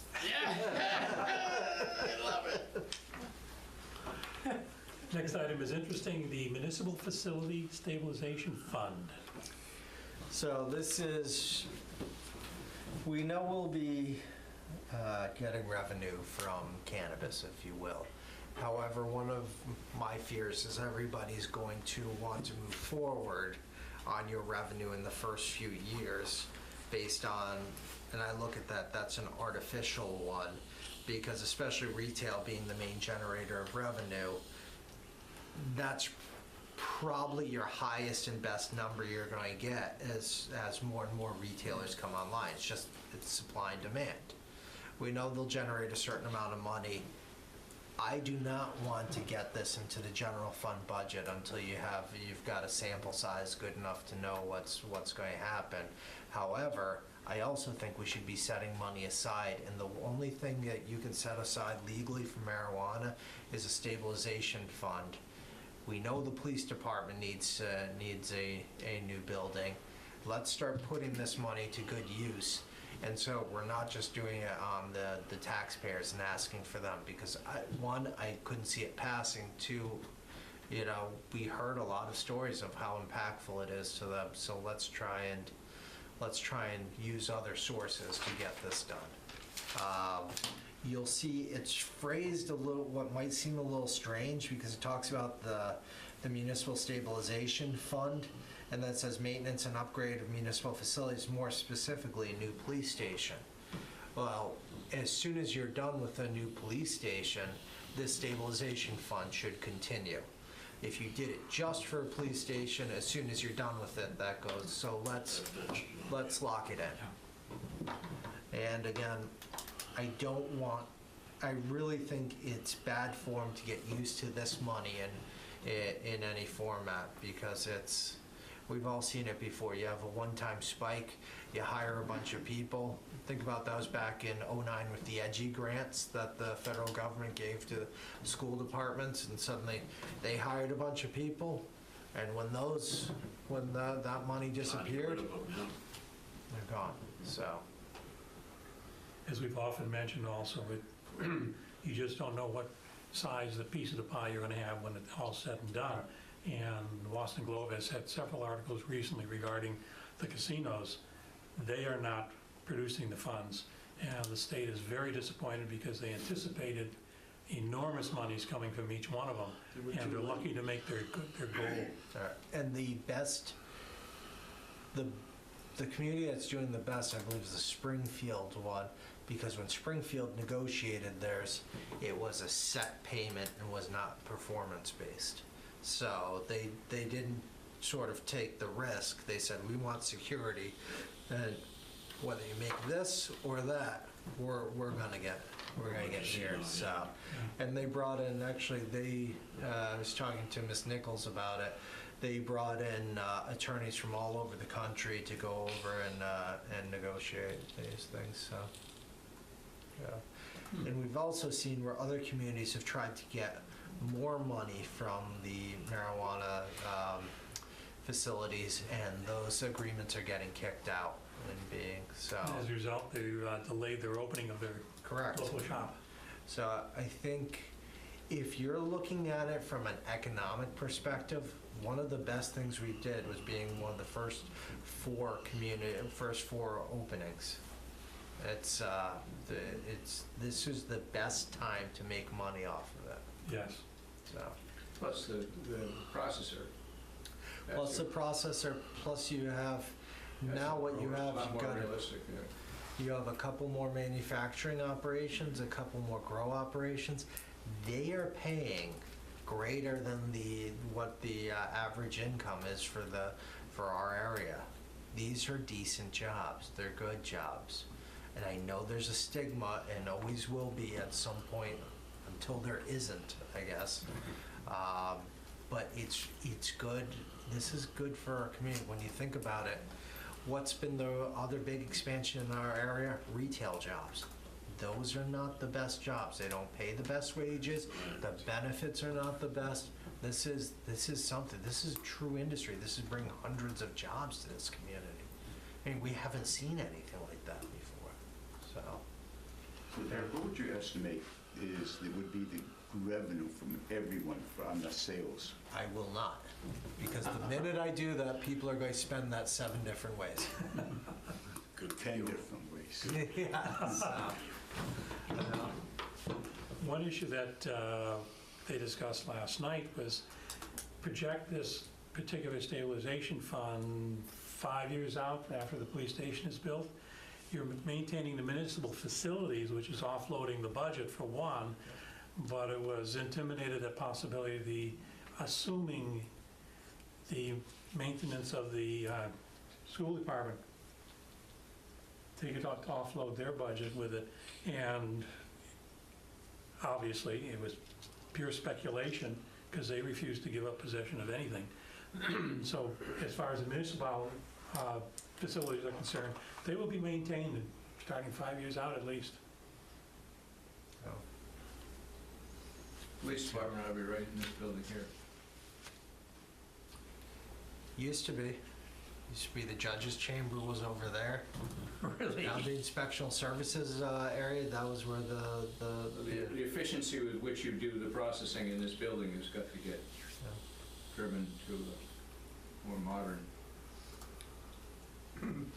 approach, and more offline, more people just clicking in through their machines. Yep, that's one of the things they did in inspectional services. You'll see the signs. They no longer take paper applications. It's all done online. You know, they did away with accepting cash as well. Things like that. So, There's been a lot of discussion of new applications from the various departments. They're offloading, they're going to, as courtesy, because you're always going to have someone going to walk in and want to pay their bill in cash. correct. But they're offloading the need for a window. Through an ATM machine, type thing. ATM, or they just do everything online. It's a lot. It's gonna Pretty be- soon, Derek will no longer have an open door. He just has a terminal there and someone signs in and wants to talk to him. We'll be seeing Derek on a screen from Attleboro. I'll be dead. Yeah, it's things are changing. It's interesting. We do get people that pay cash. We get some people that pay an abnormal amount of cash. Makes you wonder what they do. So it's interesting, but yeah, we definitely. I think this municipal facility stabilization fund's a no-brainer, and my thought has always been, it's almost like your own paycheck. If you're going to get a raise, then is the time to set that money aside towards something else, because the minute you get that money, you're used to making that money, and you spend like that. So. Well, I must commend you because in most cases, you plan on what happens today, but in this case, you're planning on what's going to happen tomorrow. So I'm a terrible bureaucrat. I'm not spending for the now. It's like a 401k. It is in a way. Yeah. What's happening with the governor and his additional school funds? He's looking for another $2 billion or something like that. Is that? Yeah, the school promise, and it's, look, I would love to see something. Our new Chapter 78, Tom, for this year is $48,000. I mean, that's laughable. Yeah, I'm not trying to be snide, but it's almost a rounding error when you consider it. So we would love to see more, because it's not just about the aid, it's also what we're getting back, reimbursements for charter school sending and such. And you missed one of the presentations. Those are some of our biggest costs, you know, between now Upper Cape Cod Tech and those, we're spending $7 million a year. It's absurd. Hey, look, but those are the rules. Parents can do that. These things can happen. Upper Cape Cod Tech is technically part of our school system when it comes down to it. So, but this choicing out, it's tough, and it seems so much like it's rumor based rather than pure fact. I don't know. Definitely.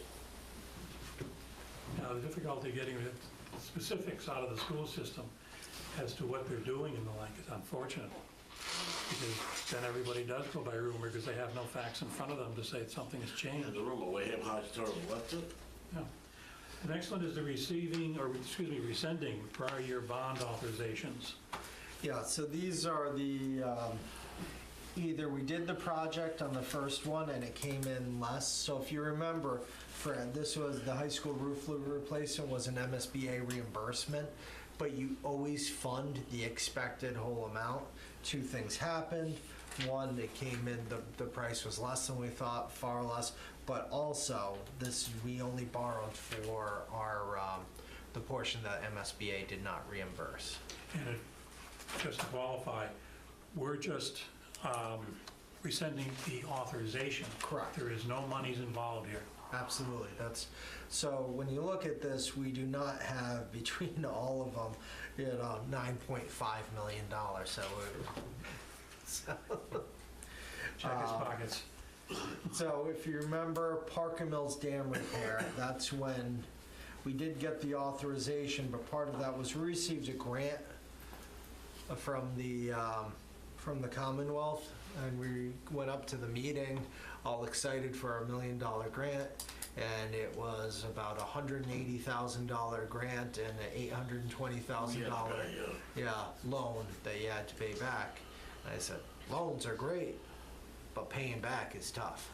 So part of that as well is we still have ongoing litigation as to the ownership of that whole parcel. So, and that's as far as I'll go with that. The other one's in modular classrooms. The school at the end of the day did not need that, so let's get those authorizations out of here. Excuse me.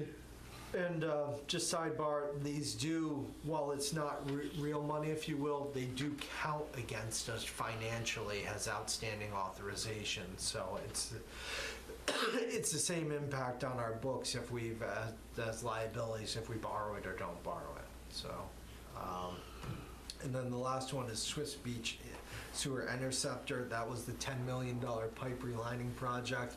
That came in actually about $4.4 million. The way the article was structured, the first point was to use the available funds from the sewer department, and the second would be borrowing. There's no need to borrow. I was asked why couldn't they just borrow this and use this on other projects? And I said, no, it is very specific, and that's the reason it's very specific. No, you did good on that. Yeah, so. Okay. Next, transfer of title property. Tax To the housekeeper. Article 9. Then you have Article 10. Did it come on there? Mm-hmm. That's indeed duplication again.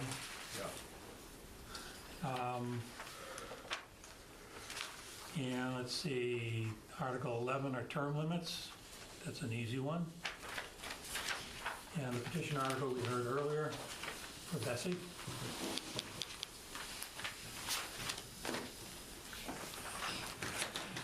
Well, we have the luxury of the town administrator here. Do we have any other questions about anything else?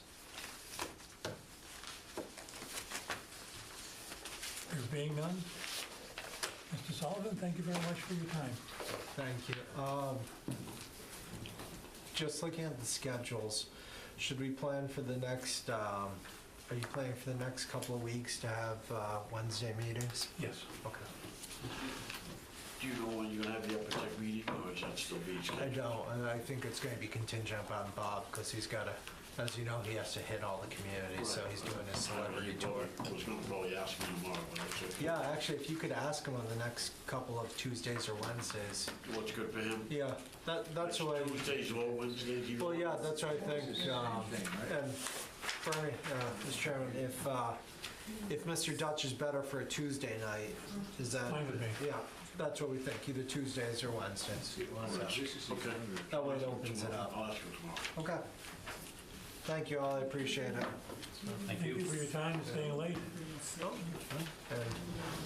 And was the audit good? We saw another decent audit coming through, good management letter. So applaud Mr. Foster, Ms. Lazan, and the finance team for doing a great job. So, So the audit, or the management level is good. yeah, it's Cleaning up stuff every year. it's been a big difference. So it's I appreciate the staff's hard work. It's nice to know that the problems you're now solving are small ones. Big ones. Yeah, and there's some, taking some corrective action. And one of the big things I remember from before the override, the failed override attempt was, they said, well, look at the audit, they don't know what the heck they're doing, and all those things, and that's always from years past. So I thought it's a big thing on getting the confidence back with the community.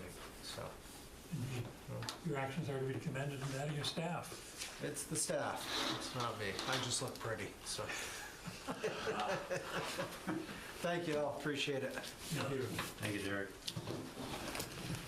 Okay, back to our warrant, the annual town meeting warrant and our recommendations. As we go down, we know the budget is not complete yet, the Upper Tech Regional we have to meet yet. The mandated real estate, Jackie has said the RFPs are out, and they'll be back soon, and should be able to give me some kind of a figure. Union contracts, nope, that's up in the year, we're just setting 150 aside, but that's done on the special town meeting. Article 17 is a Littleton Drive per parcel that Peter was here for this evening from the Redevelopment Authority, transferring that as requested by redevelopment through the selectmen. Any comments? Okay, Brady, you don't know who voted what on that plan, just it was Which one? 302.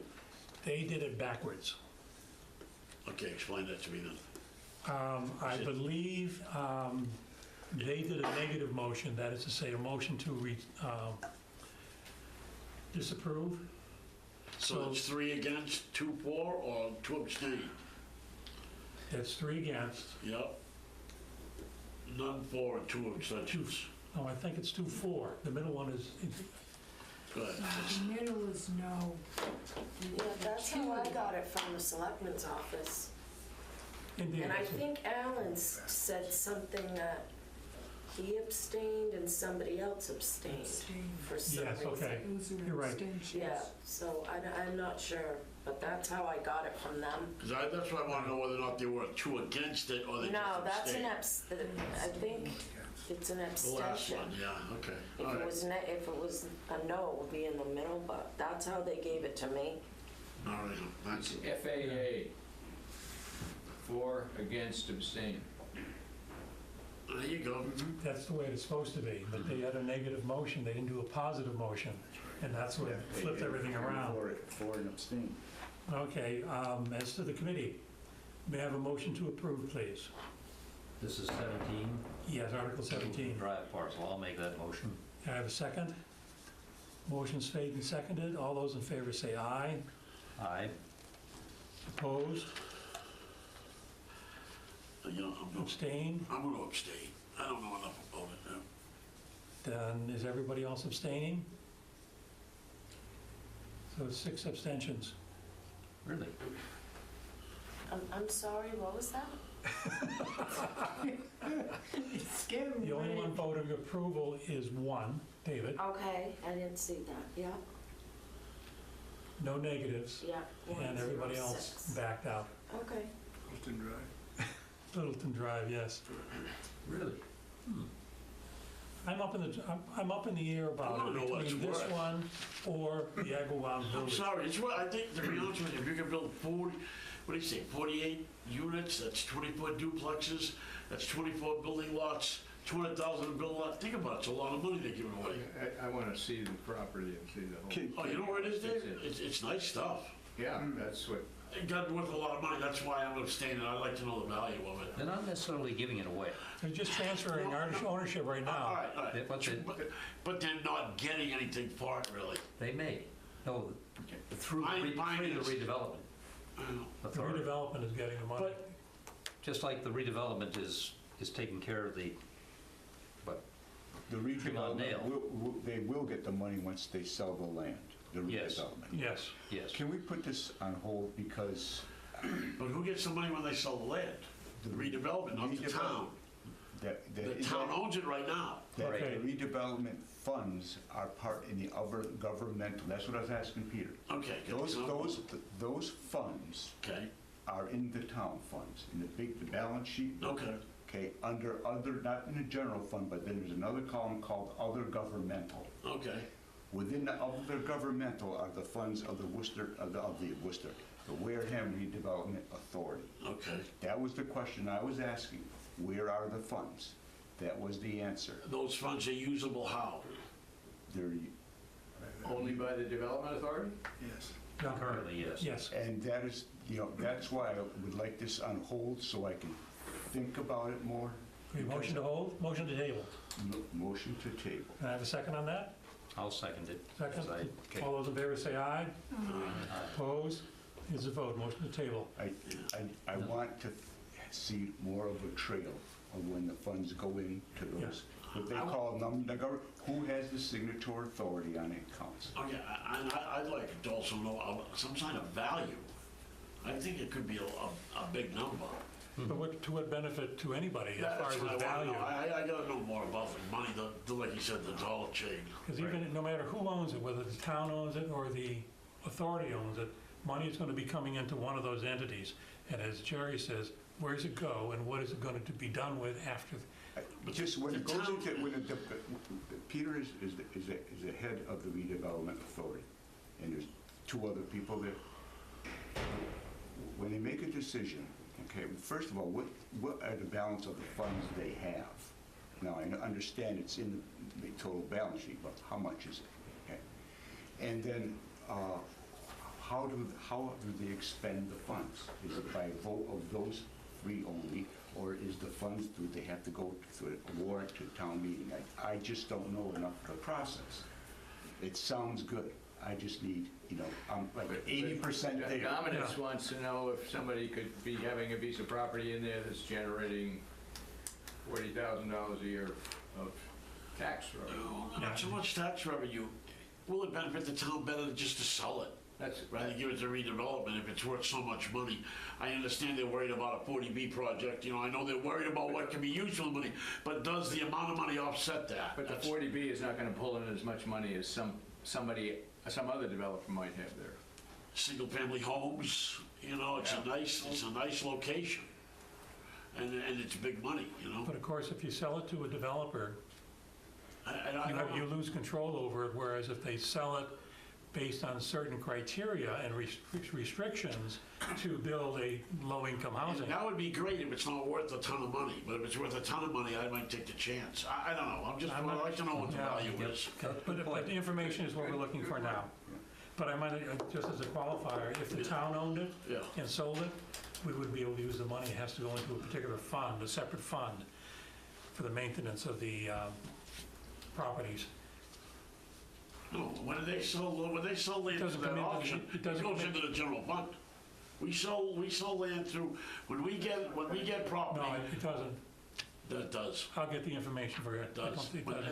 When they hold the auctions for that property, that money goes into the general fund. That's not tax time. No. You say it doesn't? Bank turned it over, it wasn't tax time. I understand that, but if we sell it, when we take property from tax title, we go to auction. When that money goes to the auction, that goes into the general fund. That much I can promise you. Okay. I promise that. Okay, we'll clarify. All right. Okay. The next one is the Anderson Field Track resurfacing. Sorry, I missed you the other day. How'd you make out? David and I toured it. I toured it twice. David and I went through with the, is he the athletic director, Chris? Or Yes. Coach, athletic director? Okay. And he gave us a tour. So David, why don't you give us your view of what you... The property does need work. It's unfortunately, maintenance has not been where it should be on the track area. And so there are cracks in it. They're getting to the point where they're dangerous. There are sections of the track surface that actually can be lifted up off the old track so it didn't adhere properly. That's really a shame. The proposal is to put a fence around the entire property and resurface the track. I'm not sure why we need a fence around it. There's an effort to keep, obviously we don't want people walking dogs and having dogs make poops in there, and there are big signs that say no dogs allowed. There are also signs that say no bicycles allowed, and they're concerned about people walking across it. I think resurfacing the track's a good idea, but there's some maintenance that has to be done before that's accomplished. There's a drainage issue where water is coming from the Marion Road end and building up. There's actually, it looks like a drainage ditch was built in there at one time. That hasn't been maintained. That has trees and other vegetation growing in it, and as a consequence, it's holding water. Who was supposed to maintain it? Well, it's the school department. Because we didn't do it that long ago. No, that's just the track that was resurfaced. That's not- This whole facility needs work. But when was the track resurfaced? Within, I think it was 09. within the last 8 years. Yeah, it was recently. I was on, yeah, I remember. I remember when we the were here, CPC yeah. gave Yeah. money to do that. And that So was- if they didn't maintain it then, we're gonna redo it now. But the other part of it is, Who's gonna maintain it? only because my wife's on the CPC and she's in the middle of this, to do the proper job apparently is $500,000. $500,000, and CPC didn't want to come up with that much, so that's how they got to $200,000 to do a bridge, I guess, to the point where they can do it. But you're right on, that the maintenance has been, the thing doesn't last 10 Minimal years. at best. Something was wrong with it, it was done the first time, Right. and then it wasn't maintained in the interim between then and now. As far as the cracks, I can see if you're running on it, you might have a problem, but cracks can be filled in with crack filler. And Yeah, as long as there isn't a hazard to the runners. the surface itself is quite smooth.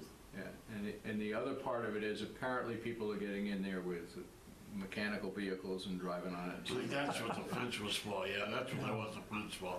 They want the gate small enough not to have like whatever. Do you have any more comments? Four-wheelers, yeah. Go ahead. As I said, I walked it twice, and I spoke with the Conservation Commissioner also.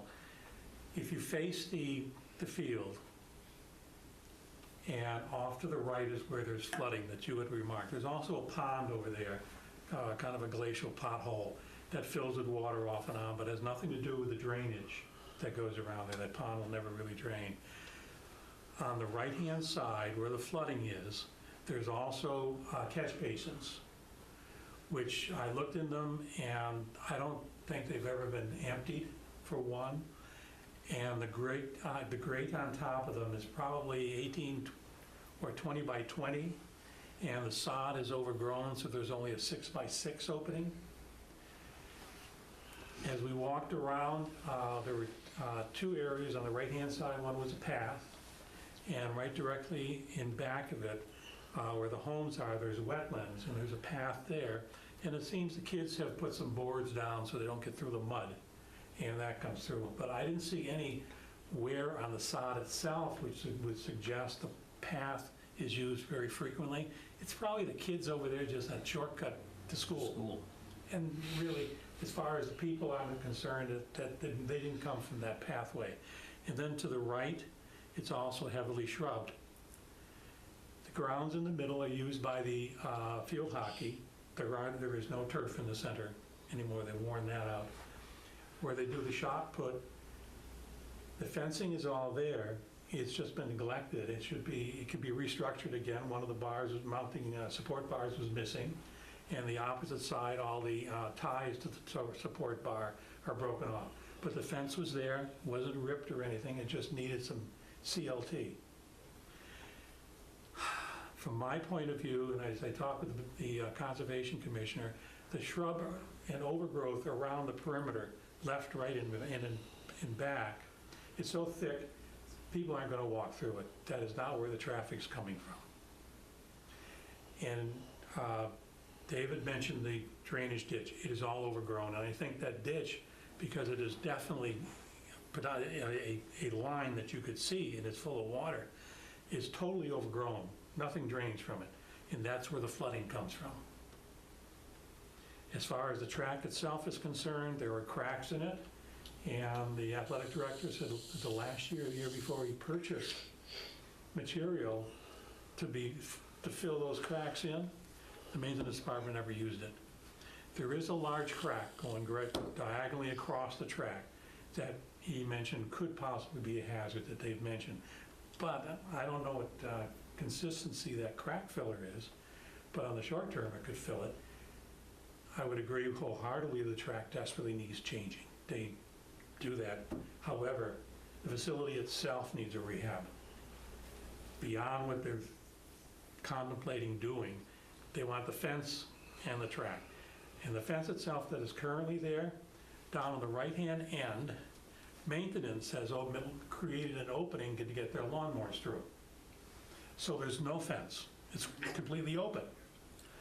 150 feet down is a locked gate. I speculate they lost a key. That's what they make bolt cutters for. Now that fence, admittedly, it's rusted or whatever, and maybe they want to replace that for appearances, but that is the only area, from my point of view, that needs a fence. The rest is too overgrown to be concerned about. The Conservation Commissioner agreed. I don't know why they need a fence, why they want to waste the money. They do have to put in, they have a application for $50,000, I believe, for the fencing. I told him and Chris that you need another $25,000 plus just to clear the area where they want to put the fence, because the whole perimeter is overgrown. But Conservation said you could go back around 5-8 feet away from the track and put the fence, but that's where all your heavy overgrowth is. And so from my point of view, I said, no, I want to see a better program of maintenance on that. Because yes, it could use the track, but the whole facility needs work. And I would suggest for them to invest in the entire facility at one time and not patches. So are you saying to go for the higher number then? I would say they definitely need the higher number. A patch job is not a good investment. No, I wouldn't say so. In my opinion, I wouldn't. You have a bulby track. Yeah, but they gotta come up with a better maintenance plan, or the same thing's gonna happen. I would suggest all they've done in the last several years is mow it. So we spent all that money, and now you have to re-spend it, and if they don't have a maintenance program, same damn thing's gonna happen with me sitting here again 8 years and doing the same damn thing. I'm not sure what you could do in the interim. Even if you put down a new track, what would you do to maintain it in, let's say, the next window of 7 years?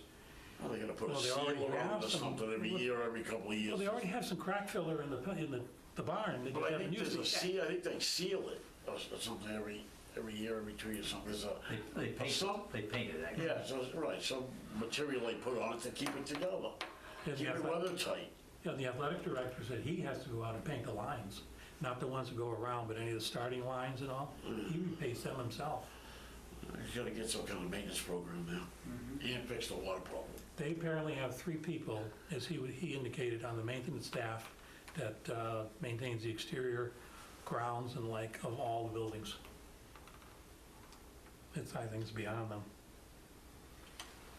Oh. If we have only 3 people there, we bring a new facility like the one up in Degas. There's no sense of spending the big number, and then if you don't have the maintenance to keep to Deteriorate maintain too it, quick, yeah, then your deteriorate too quick. fence or whatever you do is just not gonna. Right. So has anybody asked him So the what are we gonna question do? of, if you don't do anything to improve it, are they gonna be in a liable situation where they just have to kind of like shut it down? He didn't indicate anything of that nature. Now, he did suggest the crack, and others, apparently other high schools are having the similar problems, maintenance of their exterior grounds. And he said ours, though, has that crack. It could cause a trip and fall of one of the contestants. But as I said, they never tried the crack filler, so I have no idea the consistency, if it could do anything to alleviate that condition. The manufacturers of the track surface make crack fillers and sealers. That's available online, you can look. Well, so the investment ought to be to make it so they can use the track for the next year or two. And come up with a full And program. come up with a full program. A full Is that proposal. within the floodplain? No, Pretty close. it is. I'm not sure There's where. wetlands right next to it. Right. But then again, everything in sits in the We're all floodplain. next to the floodplain. Right. As a matter of fact, this. We either are or we are but. You gotta be worried going down to the second floor. Right. We often talk in terms of like some of these facilities being warming centers and all. They're all sitting next to floodplains. But that's my view, and you've heard David. Have a motion to approve Article 19. There being none, take no action. Have a motion to take no action then? No, I think you should turn it down. Well, That would be a motion to approve. so Positive how motion. much, I don't have it in front of me. What are they, how much money CPC wanted to give them? 200,000. 200,000. And you guys wanted 200,000, it's not enough. Well, when they first came before CPC, I believe they said it was a $500,000 project $500,000, okay. to do it. And the CPC came back and offered 175, Yeah. and then negotiated up to 200, as I recall. And you guys think that's just putting a Band-Aid on it? I think you're just putting a Band-Aid on it right now. To give you a little background, I've been talking to CPC about this, and they gave me the paperwork, and they initially offered the school department $175,000. Right, that's what the kid said. They said, no, thank you. Yeah. They turned it down. They wanted to come back in October for the full amount again. For CPC? The school department. But I think it's just a Band-Aid at this point. All right, so then we'll turn it down. I'll make a motion To approve. for favorable action. Second. May I have a second? Motion's made and seconded. All those in favor say aye. Opposed? Opposed. Opposed. 070. Okay, unfortunately, the Article 20 receives the reserve for appropriation sales of lots and graves. Unfortunately, I hadn't heard from her, but at my last conversation, but it's pretty much. Pretty much, yeah. I'll make a motion for approval. May I have a second? I'll second please? that. Motion's made and seconded. All those in favor say aye. Aye. Opposed? It's a vote. The grant and easement. Did you have any more information about that? No, I didn't, and I'm really waiting to see if the selectmen have any additional information on that. I'm not opposed to tying into the sewer. I think that's a good thing to do. I'm just concerned about where it is and the fact that it does go into town property. And Now, the map that you had with the town property, isn't that just the street itself? No. Does he abut the street? he abuts the street, it crosses the street, and actually ties into the main, and it's a 2-inch main, which is fairly small, on town property. Okay. I thought it Well, was he in the could middle of the road spend or more something. money of that and nature. go out to Cranberry Highway. But he doesn't want to do that. He wants to go, There's nothing on Cranberry, yes, is there? there is. He wants to go the cheaper way. Now, I'm going to put it to you plain and simple way. You have no benefit for it, yet you're gaining liability. Why would you gain liability without any benefit? To me, it's a no-brainer. What liability are you referring to? Anything could happen. You're giving someone the right of way on your town property. Anything could happen to that right of way. Somebody could fall on the property. The sewer could blow up, and the pipe could burst on the Well, property. he doesn't own the surface. He only has access to it. That creates a liability. A granted easement gives him the right of way on that property. Anything can happen to giving them a right of way. That's liability. Am I right or wrong? If I'm wrong, I'm wrong. I disagree with, when you speak of right of way, I have an issue. Isn't that what an easement is? It's an easement to go across the property for a particular purpose, a specific. I have a friend who has an easement on a neighbor's property, and all they have the right to do is, in this particular case, is to put their sewer line Okay. across the Something property. happens to it, he's got to dig it up. He can do that, yes, he does. To dig it up, yes. But as far as the surface of that property is concerned, the owner has all the rights of it. So you Someone feel still- there's no liability to the town I to would grant suggest that easement? I would suggest no. Not to the extent or the level that you're suggesting. I still I'm think not there's sure some the liability. details. Maybe I'm overblowing it, but there's still some kind of liability, I think. I don't know. Well, there's no benefit to doing it. Instead of save that guy money. Well, it's to save the guy money. Yeah. It's to make a business more viable than it is now. But that's, But I know that goes back to a whole There's a bushel whole of wax that history. we don't want to get involved in, like you told me. Yeah, it's all- yeah, it's Don't all get involved relevant. in all that baloney that happened years ago. But it did happen, so now we got to straighten out someone else's baloney? But that becomes irrelevant because it's essentially the same as a homeowner who wants to tie into a main, but he doesn't have one going down his street. He has one going down the parallel street, so he wants to go across the neighbor's property to make contact with that. That's all essentially we're doing here. I don't think I'm wrong. I believe that he can tie in straight ahead on Cranberry Highway. Probably, I think he made mention of that. One would be But it's twice as called much much to go more, to Cranberry than it costs twice as much.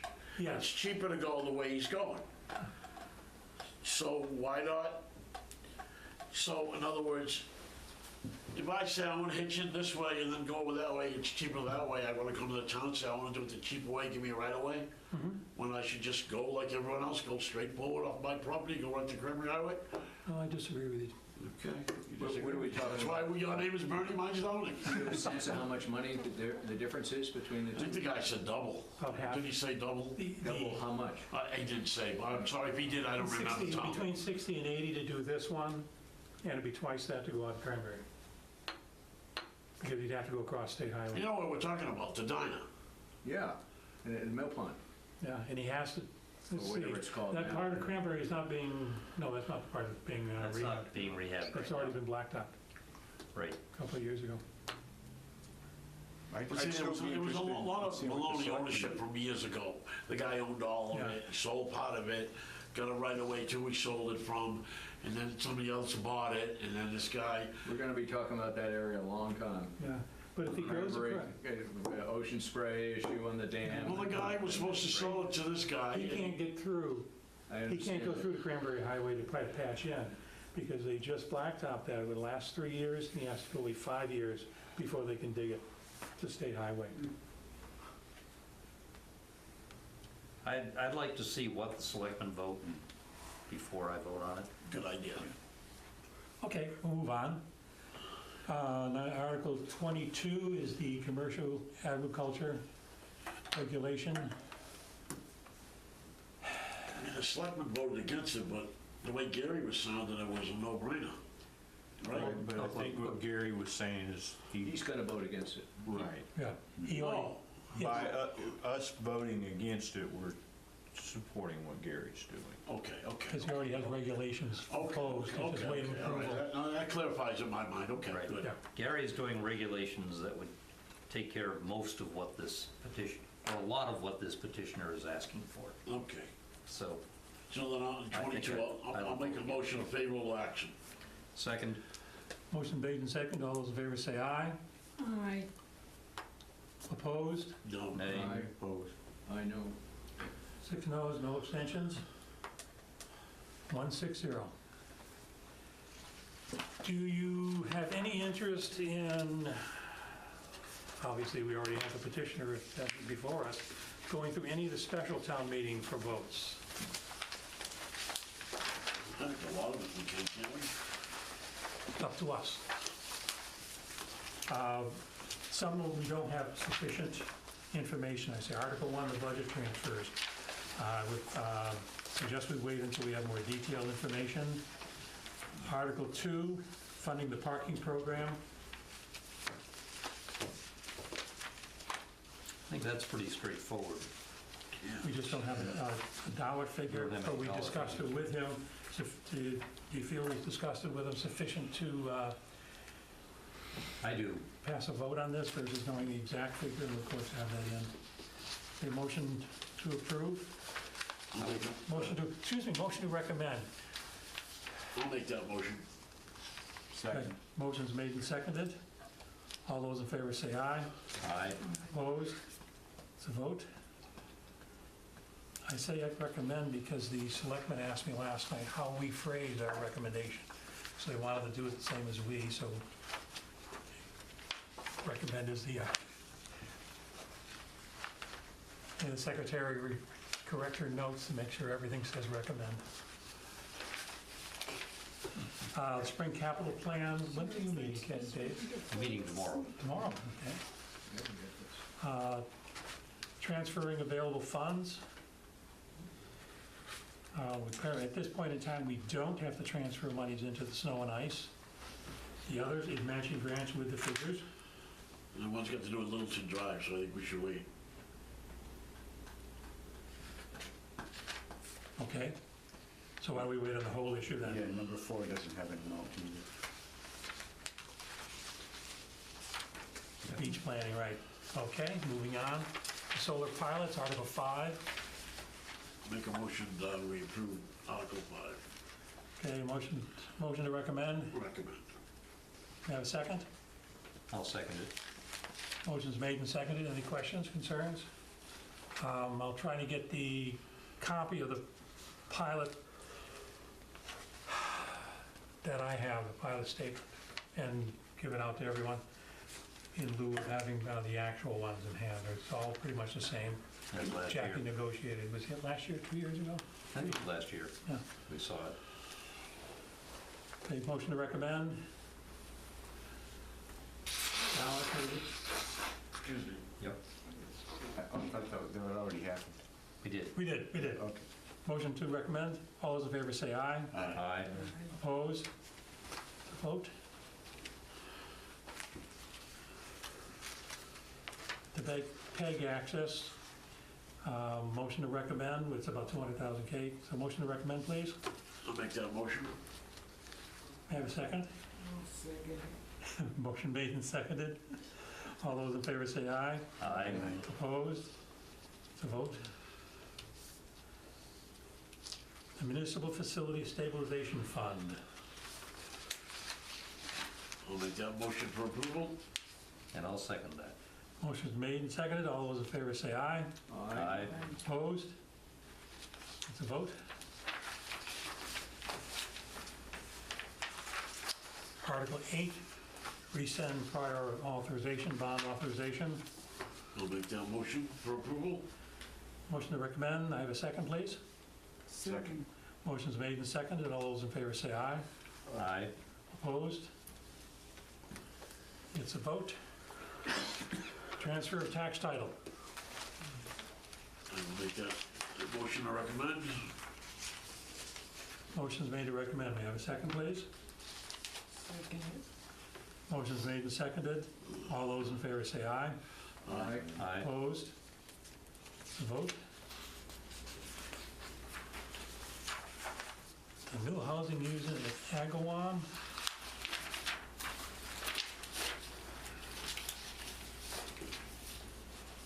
I'm going to suggest we pass on that from on. I have some misgivings about it. I'd like to think about it a little more. Do they know how much revenue 6 houses will generate? Well, the difficulty with the whole article that was brought up at the selectmen, and I had to agree with them, there's absolutely no other information. We don't have any lot plans. We don't know what they're going to be, what the rents are going to be, what the revenues are going to be.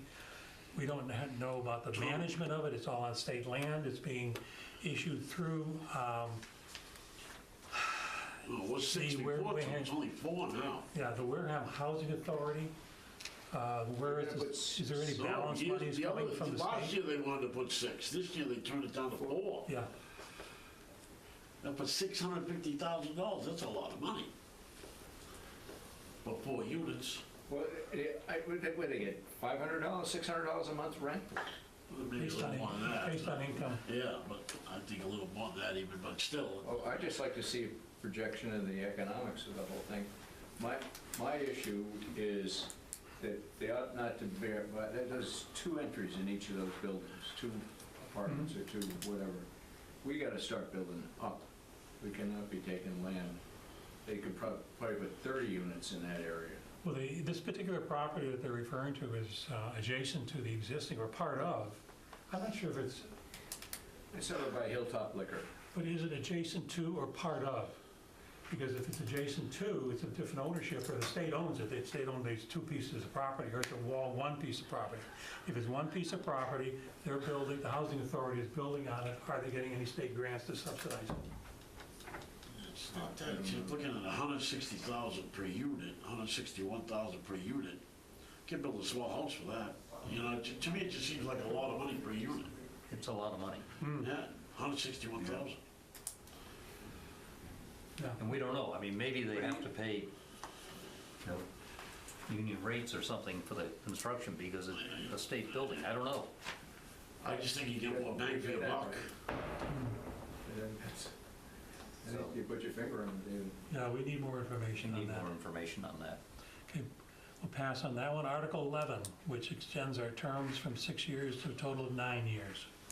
Nothing else changes in the original warrant article, or not, excuse me, the initial bylaw. I'll make a motion to recommend that. We have a second, I'll please? second it. Motion's made and seconded. All those in favor say aye. Aye. Opposed? I'm opposing. I just. I Why don't wasn't you sold. abstain? Huh? You want to abstain? No, I want to oppose. You only I want want to, to oppose it. you're in over 6 years now, just sitting here. Huh? This is this guy's name, right?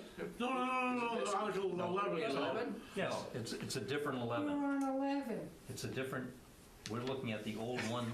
No, I'm talking about Finance the committee. early mailing. I'm sorry. They're looking at the new one. Did you get the new one? That's okay, guys. Sorry. That's volume Sorry, 2. Tony, we'll give you your first time back. We'll give you a little leeway. Maybe Tom didn't want to be locked Wait till in you for see me another in a day. year. Oh, we're still volume 1, version 2. Yeah, version Can we have this over again? Okay, just to change our years. Okay, may I have a vote, please? All those in favor of Article 11, changing the terms of the FinCom. of the FinCom? All those in favor say aye. Aye. Opposed?